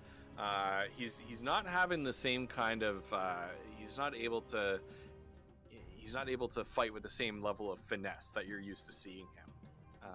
And it's clear that for every vine he hacks away, 2 more grow back in their place, and he just can't find purchase and cut into this thing effectively. The Assassin Vine here uses that same entangle ability. That's going to be its action. So I need both Mazra and Foodle to make strength saving throws to avoid getting entangled and restrained again. God. However, Okay. this form of restraint does not do the incredible poison damage that the other one would have. Okay, Woof, good strength job. save. Holy. Ooh. Mazra with the 17. Oh, thank God that was a journey. You know how like it slows down? It's Yeah, like a yeah, 3. yeah. Ended Yeah. up 19 plus 3 for 22. 19 plus 3 for 22. Okay, yeah, you both managed to dance away and yank yourselves free as the roots start to close in around your feet and your ankles. And it's really got nothing else to do. That's its turn. Mazra. Okay. She will go to attack it again. Okay. And she may try to remember a little bit of what Iskander told her before, because these vines are wiggling all over the place. So, Mhm. so she'll try and be a little bit more focused rather than just kind of trying to stab. So, though she will actually just stab. What? Oh my god. Oh my god. Oh shit, Mazra's really picking up my slack right now. Thank you, Oh, Mazra. crap. Have you messed with your attack roll? No. That is my girl. Hell Freaking yeah, she's Fiona fucking is like, focused. yeah, Mazra. So that was max damage. 7 plus 3, that's 10. Oh my god. And I guess you get your extra die as well, right? Yeah, but I think, I don't know that you get your sneak attack. well, it's as long as you don't need advantage if one of your allies is within 5 feet, Then, yeah, take your sneak attack Okay. then. which isn't it doubled? 'Cause it's Yeah. a crit. No, I don't Right? think you double sneak attack on a crit. Do you? Wait, really? Do you know Megan? That was mine. But maybe it's a house rule. I don't know. Maybe. Okay. Maybe. Because I know they do it on critical roll, but I have no idea if that's like. D&D Beyond. Striker that's says somebody that you posted on do the double forum. the attack on sneak attacks. You do double it. double the Okay. yeah on crits. Okay. So just roll your sneak attack twice. Holy shit, dude. Oh my god. Sorry. Is that your whole sneak attack? Well, it's I just That's the rolled whole thing? Yeah, 66 3d6 instead so of you just roll 3d6. 66, Yeah. Okay. Perfect. It's Okay, pretty yeah. decent. You drive your dagger into this thing and you plunge it into something. It's like squishy in the center of it, like the core of the vines. There's something wet and squishy that gives off this sort of squelch sound, and the vines just start writhing and lashing and slapping impotently against you. You've done some serious damage with that attack. Move action, bonus action. Yes. Okay, 19 hits. She's just cutting this thing. And to that's ribbons. it. Yeah. It's Oh it my slapped God. her on the face. Like Just like, what Did you you roll doing, your? bitch? Yeah, you rolled your savage attack. Yeah. yes, that was the you only get it I think once a round, so or once a turn. Yeah. Yeah. Ah. You left some damage on the table there, but it's too late now. That's all right. Moving on to the next Vine's turn. This one makes a constrict attack on Iskander. It actually kind of moves up, and I'm going to allow it to kind of cheat on its movement a little bit. This is a wall, but because it's a vine, it can sort of crawl along a wall. So it kind of moves in like this to get both. No, it's not going to put itself in a flank. Yeah, they can move. Oh. They can my move. God. Oh, actually, where was it before? It was here? It was down one Yeah. more. It was down one more. Was it down one It more? was there. Okay, it moves. It moves to here because it only has 5 feet of movement. What the fuck was that whole thing about? Did you really not know? You just had I me did not like know, no. dying. Yeah. Okay. It attempts a constrict attack on Iskander. But it misses. Ooh. Not enough to hit. So it attempts to wrap its vines around Iskander. But it ducks. He ducks. He weaves out of the way. He avoids getting grabbed. The vines sort of, the thorns coming out of the vines grab a little bit of his clothing, rip it off. That's about it. Kiona, you are up. Foodle on deck. Okay,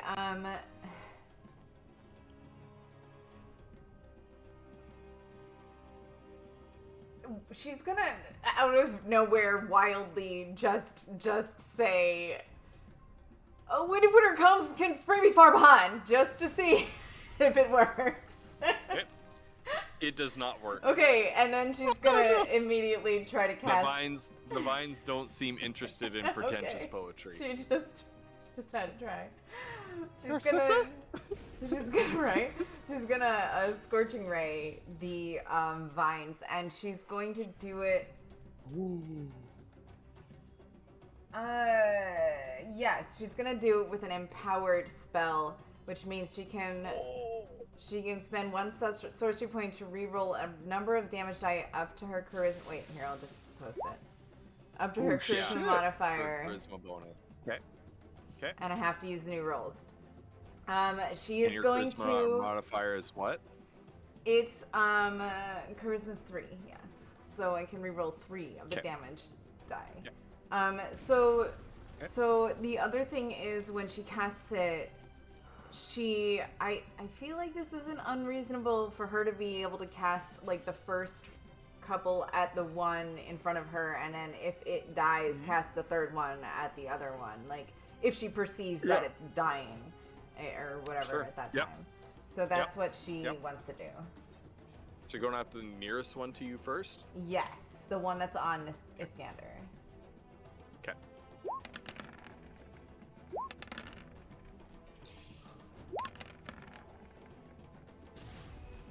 So the first and the third one hit. Right.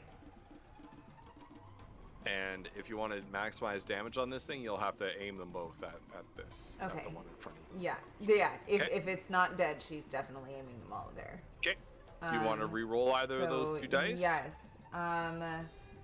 Let's do that first one. It was 2d6, and she got right in the middle of the road. Wait, hold on. There's a 2. Let's do one on each of them. Can I do one on each of them? So I can just roll Yep. 2d6s. Yeah. First Yep. one. Oh, fuck. Okay. Alright, well, it didn't help, really. It took away 1. So it's a 5 and added an 8. another. 8. Oh right, Yeah, it was so a wash. it was a Or, wash. yeah, it's a wash, yeah. Yep. Yeah, it's a wash. What's 6 plus 8? That is 14. The scorching rays, one of them misses wide and sort of just scintillates off into the distance, leaving a little bit of a black mark on a far window of the conservatory. I feel like the dusty the- monster things will take care of that. Yeah. She's not The concerned. other two strike the assassin vine full force, and the vine just ignites, and very quickly the fire's put out, but it writhes in agony. It looks like that fire has very much hurt it. Fantastic. That's her move. That's her thing. Well, Okay. wait, hold on. How far is she from here? She can do a bonus. Was the speaking the thing a bonus action? No, it was a free action. Never mind. It's not far enough. Okay. All right. Thank you. Is that it? Yep. Okay. Foodle. Fool's going Oh, to. sorry. Oh, go ahead. D20 for leveled spell. Okay. Oh God, I forgot. It's an 11. It fell on the floor, but it's an 11. Okay. All right. All right. Foodle. Foodle's gonna like dejected, sort of look at the axe and like, I don't know what I'm doing with this, and he's gonna like, sort of put it back in his pack, catch Gimbal shot, and he's gonna fire at the vine here in front of him. Yep. Let's see. So musket shot down, and he is going. Oh yeah, Colossus Slayer and Hunter's Mark. And he's going to use another superiority dice, and he's No, going... he's not, Oh, he's not. Okay. because it died. Ah! You drew a bead on. You notice what happened when Mazda stabbed into it, and you thought to yourself, that must be the core, right? That must be the root knot, right there. And you take careful aim with gimbal shot, pull the trigger. The bullet pierces through it, and it tumbles down off the other side of the wall. All the vines suddenly going limp. All the roots and the ivy, all over the ground, suddenly going lifeless, and it falls down the other side of the wall. Foodle's going to release Gimbal Shot to let it reload, and then he's going to turn and point as he starts walking toward this one and say, I'm coming for you next! And he's going to use his bonus action to transfer Hunter's Mark to that one. Nice. And that's his All turn. right. Iskander still constricted. He is going to risk an attack at disadvantage and just keep hacking away at this thing. And this time he rolls a 1. So he goes to slice down at it, but the vines...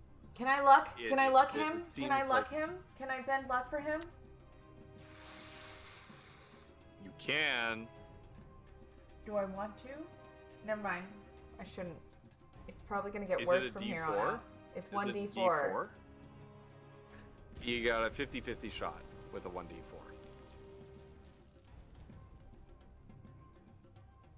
We'll save him. It's fine. We'll save him. It's fine. Never mind. This is bad. Actually, you know what? Don't bother, because with a rolling a 1 on an attack, it always misses. 20 always hits. So yeah. Okay. So it seems that this vine, which is has some form of intelligence, has adapted to realizing what this creature is doing to defend itself. Shoots a couple of vines out, grabs his forearm as he's trying to bring the blade down, and stops him in his tracks. Mazda, you are up. I swear, this poor guy keeps getting all the crap. I know, poor Iskander. He turns out he's like the party tank. He's just absorbing our crap. That's yeah. Every status effect. Yeah. Yep. Oh god. 66. Okay, so she's gonna have to dash basically. So she'll dash over and try and stab this thing too.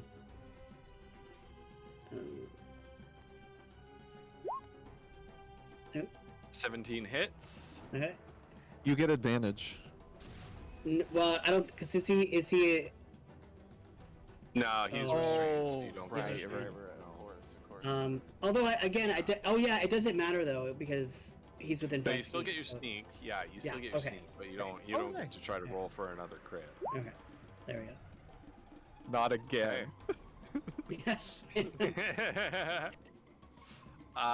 This thing is looking very hurt as you Right. plunge your dagger into what you kind of perceive to be its back, but Okay, it and really has no that's front or back or top or bottom. right, and that's all she can do because she had to dash to get over there. Okay. This thing is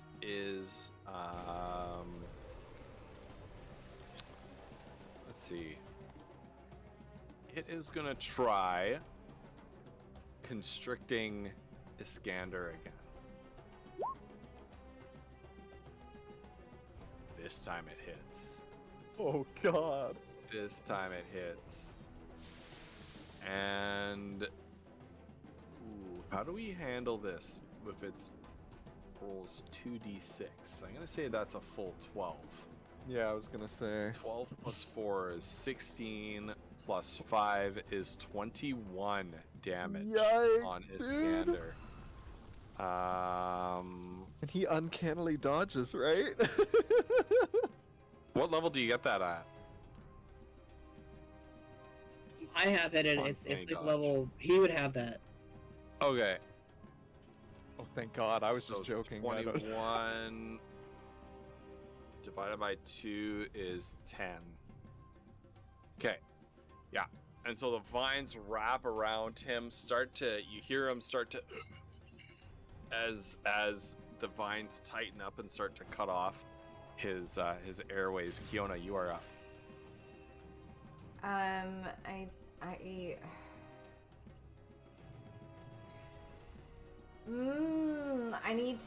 gonna have to rope dart it again, I think, because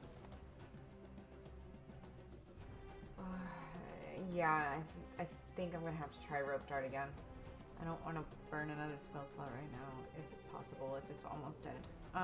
So she's gonna move back in to she has to be within 10 feet of it to do that. And so she's gonna do that, and she's gonna use its second of 3 applications for rope dart, to get the triple dart effect. Son of a bitch! She just can't swing the rope today, you guys!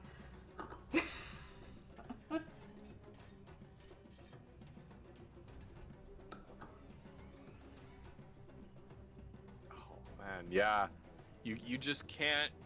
You second guess yourself, thinking, "What if I hit Iskander?" As this vine is kind of insinuating its entire self around Iskander. You second guessing yourself, thinking, "What if I hit him?" And you kind of pull your punch a little bit, and yeah, you don't hit.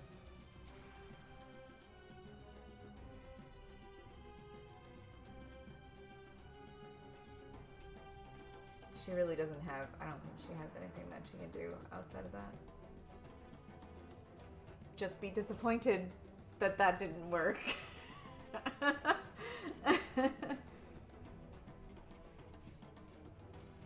All right. Anything else from you for your turn? Nope, Move action, nope, bonus action. no. Kiona's being disappointed. Okay. Foodle, you're up. Okay, Foodle is going to catch Gimbal Shot. He's gonna take aim and he's gonna fire at this remaining vine here.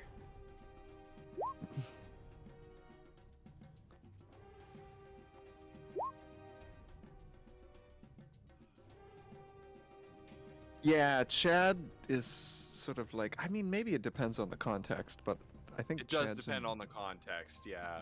Yeah, but it's like an awesome person. Yeah. Yeah. Alright, so- What is that? 15, 16, 17 damage. This thing, likewise, now that you've, oh yeah, Matt Choke is a Chad. Yeah, absolutely. Now that you've zoned in on this thing's weak point, you take aim, fire Gimbal Shot again, piercing straight through its core. The musket ball shoots out the other side of it, whizzes right between Iskander and Kiona. Well planned. And then suddenly its grip just goes lax, and Iskander is able to and just throw the vines off of him. That was singularly unpleasant. Sorry, you guys. Okay. Sorry, you guys. I Oh. don't know what. Are you apologizing? What is this thing?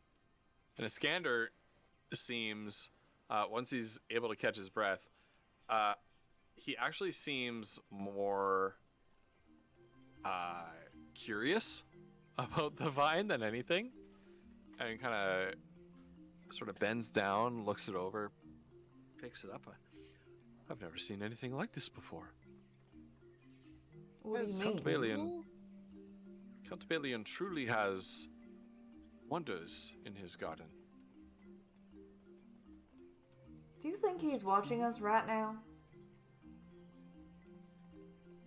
Oh, based on what I've seen of the rest of the world and the incredible magical powers that some individuals are capable of, I would not at all be surprised if Count Balian. Okay, I just Was wanted able to to make watch sure us. I didn't think that alone. Well, while they're He doing did that, say he intended oh. to test our metal. Hmm. And he apparently watched us through the whole garden. Indeed.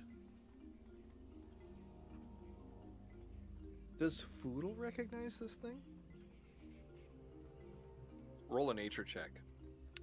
Meanwhile, Mazra, I just wanted to have her look at the the viney patch or the thing itself to see if she can just mark kind of what it looks like so that she can try and identify it if there's others. that is a good idea. This does not count as forest. No advantage. You are not dealing with plant life that's from any forest that you recognize. So in your case, Foodle, I would count like jungle as something separate from forest. I don't know if that's canonical and rules is written that jungle is different from forest, but Mazra, I can tell that Kali just rolled a good roll here. You can do Foodles first. I kind of cut in. So. Yeah, No, but finish. Mazra, I want you to roll nature check as well, because Okay. in this case, you're kind of outside your wheelhouse. Okay. Oh wow, doesn't matter. Nature is apparently intelligence, so okay. Holy Yeah. crap. Yep, nature is intelligence. Yep. It's like a studied craft. Foodle, dare I ask, what was your nature roll? Natural 20 for a total Nice. of 23. Nice. Foodle, you have never seen this thing before. It appears to be some sort of like sentient vine, not sapient, right? It only looks like it's been driven by an instinctive desire to reach out and feed on whatever animal material it can get its hold on. It's definitely a carnivorous plant, which, do we have carnivorous plants in temperate forests? I don't think so. I don't think we do. I don't think so. So this might be something new for you. No, I Foodle. don't think we do. The idea of a carnivorous plant. And so you're completely taken aback by this, but it appears to be a vine that is controlled by kind of like a plant version of a nerve cluster at its center, which you found while, you know, by instinct, by watching Mazra's attack. So you have some ideas about it. In fact, Foodle, Would it be okay with for your- Foodle? Oh, with your, can I do this?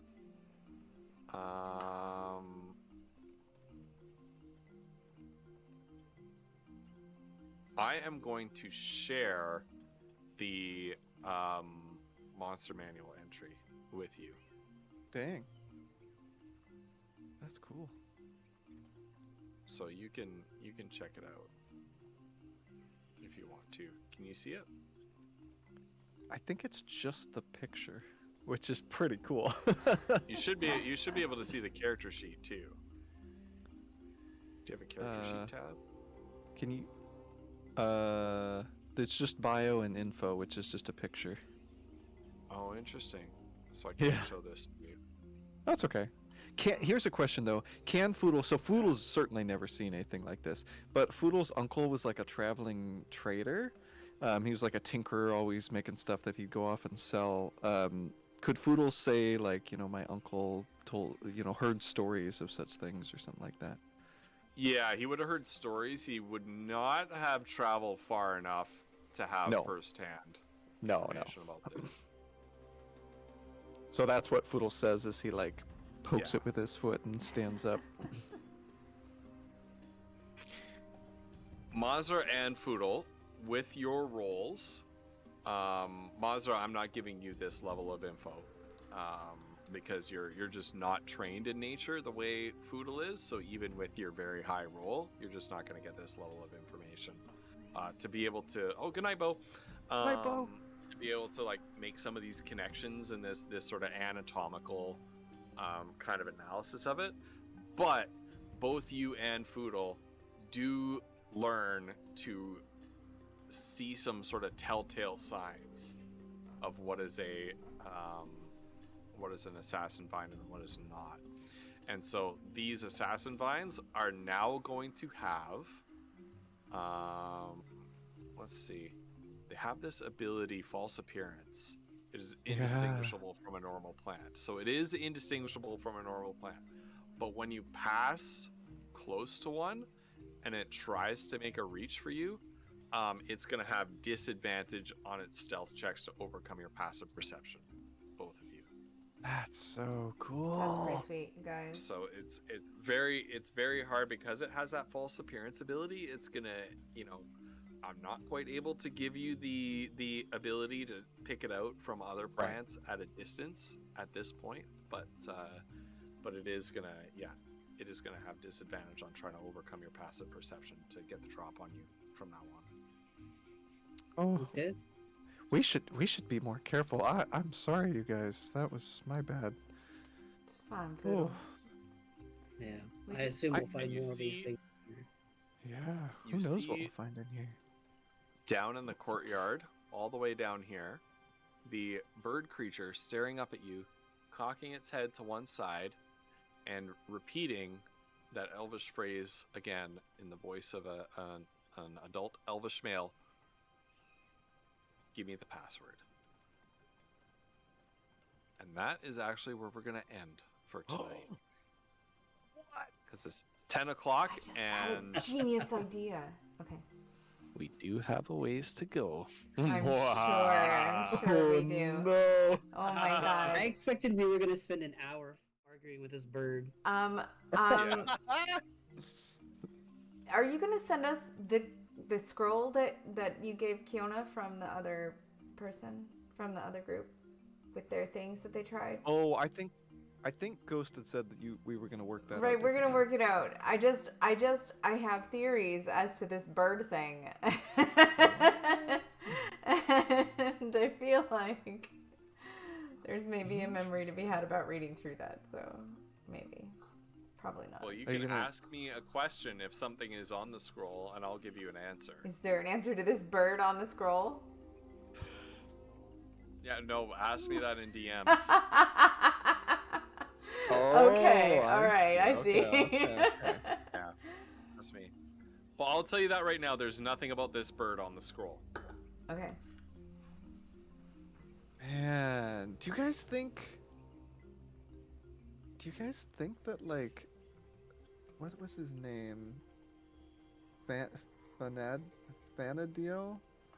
Benadil? Like, Yeah. do you think he must have been here, right? Like, Yeah, this is so crazy.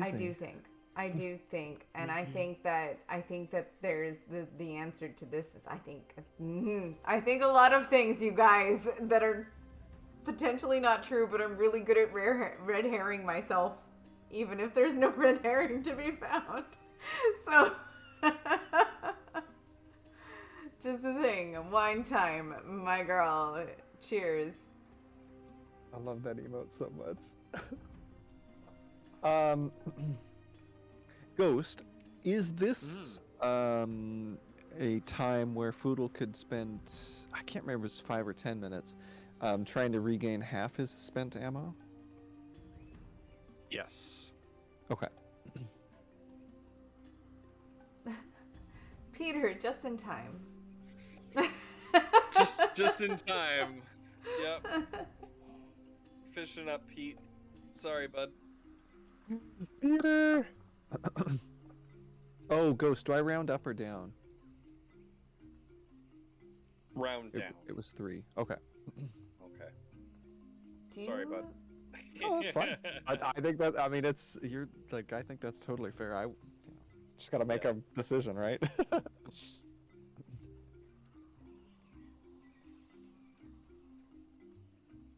You guys, I had so much fun. know, I can't. it's Foodle's like blown fantastic. away. He can't believe that he's inside Yeah. right now. This is nutty. Oh my goodness. Oh, you guys. Tell us anyway. Sorry. I'm not telling you anything. No, not you. Oh. Peter, share your All nudes the with noodles us. I made. Yeah. Share your nudes with us. Yeah. Please send nudes. These guys are awful, you guys. What was that from? What was that I don't from? know. I just saw it last Stir night. fried like with sesame yesterday. seed oil. That's There's nice. something about nudes, and then somebody says NOODS, and they're like, "Yeah, I'll send you my nudes." What was that? That sounds so delicious, Peter. I don't know. I think I got that from It was vinyl. sorted. Okay. Oh, it was sorted. It was on see. sorted food. That's funny. And somebody said, like, you know, do you like my nudes or something like that, and the guys just laughed. That's fantastic. Amazing. You guys, I love this game. I love you guys. Nobody has asked me that since prom night, and I don't hate it. Rate my nudes. Oh. Rate my nudes. I feel like we This sounds- should, you guys, I love your nude talk, but I feel like we should do a raid, and I need to figure out who we're gonna do that Oh, right, to. sorry. Help me out here. Okay, gotta focus. Let's get back to. Oh my gosh. Does anybody in Oh, chat guys. have somebody we should raid? Is anybody playing D&D right now? What do you see? Nobody that I follow, but Yeah, Could browse I the just- D&D. Yeah. Just raid somebody random. that's true. We could.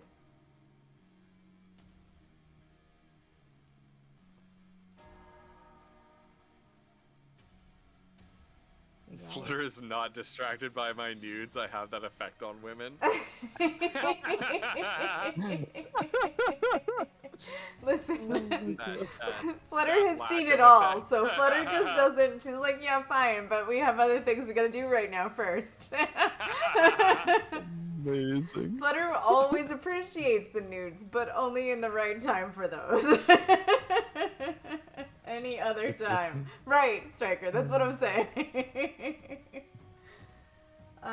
Let's see. Amazing.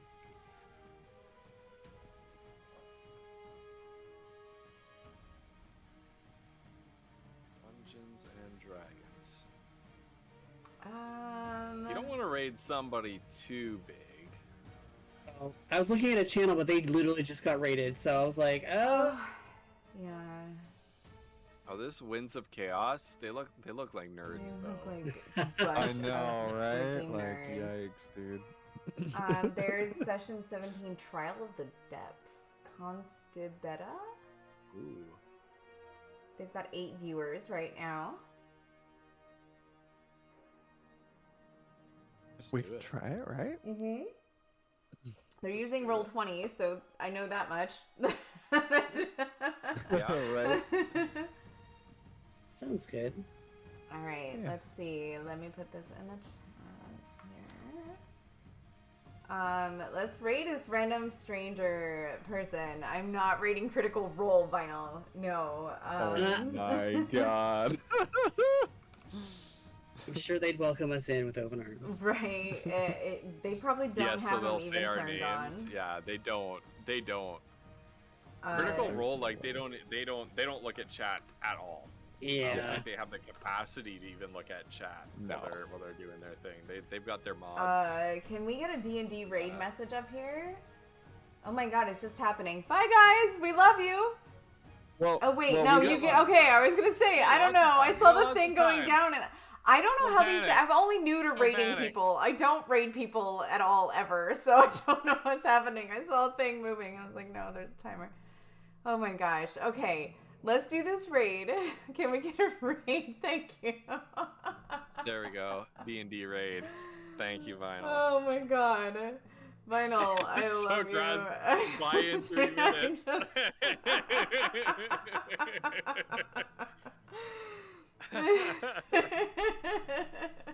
In WoW. Oh, you were in a WoW Hey, raid. Rai Right, Jones. we should chat. I'm a former Thanks WoW for listening player. in. You guys, thank you Yeah. so If much you, for coming and hanging out oh with god, us. I love it, Woof. Let's please. Oh, Oh my god, the Windbags of Chaos Chaos raid. Yes. That's good. I like that. Rai Jones. Yes. We rotate around different Yes, channels. follow all we're of on a these different channel channels. each week. So if you want to continue following the story, please feel free to Yes. uh, It's the timer's Drop a running follow up down. those We gotta channels go, and- guys. Yeah. I love you all. Thank you so much for follows and everything today and tonight. Bye.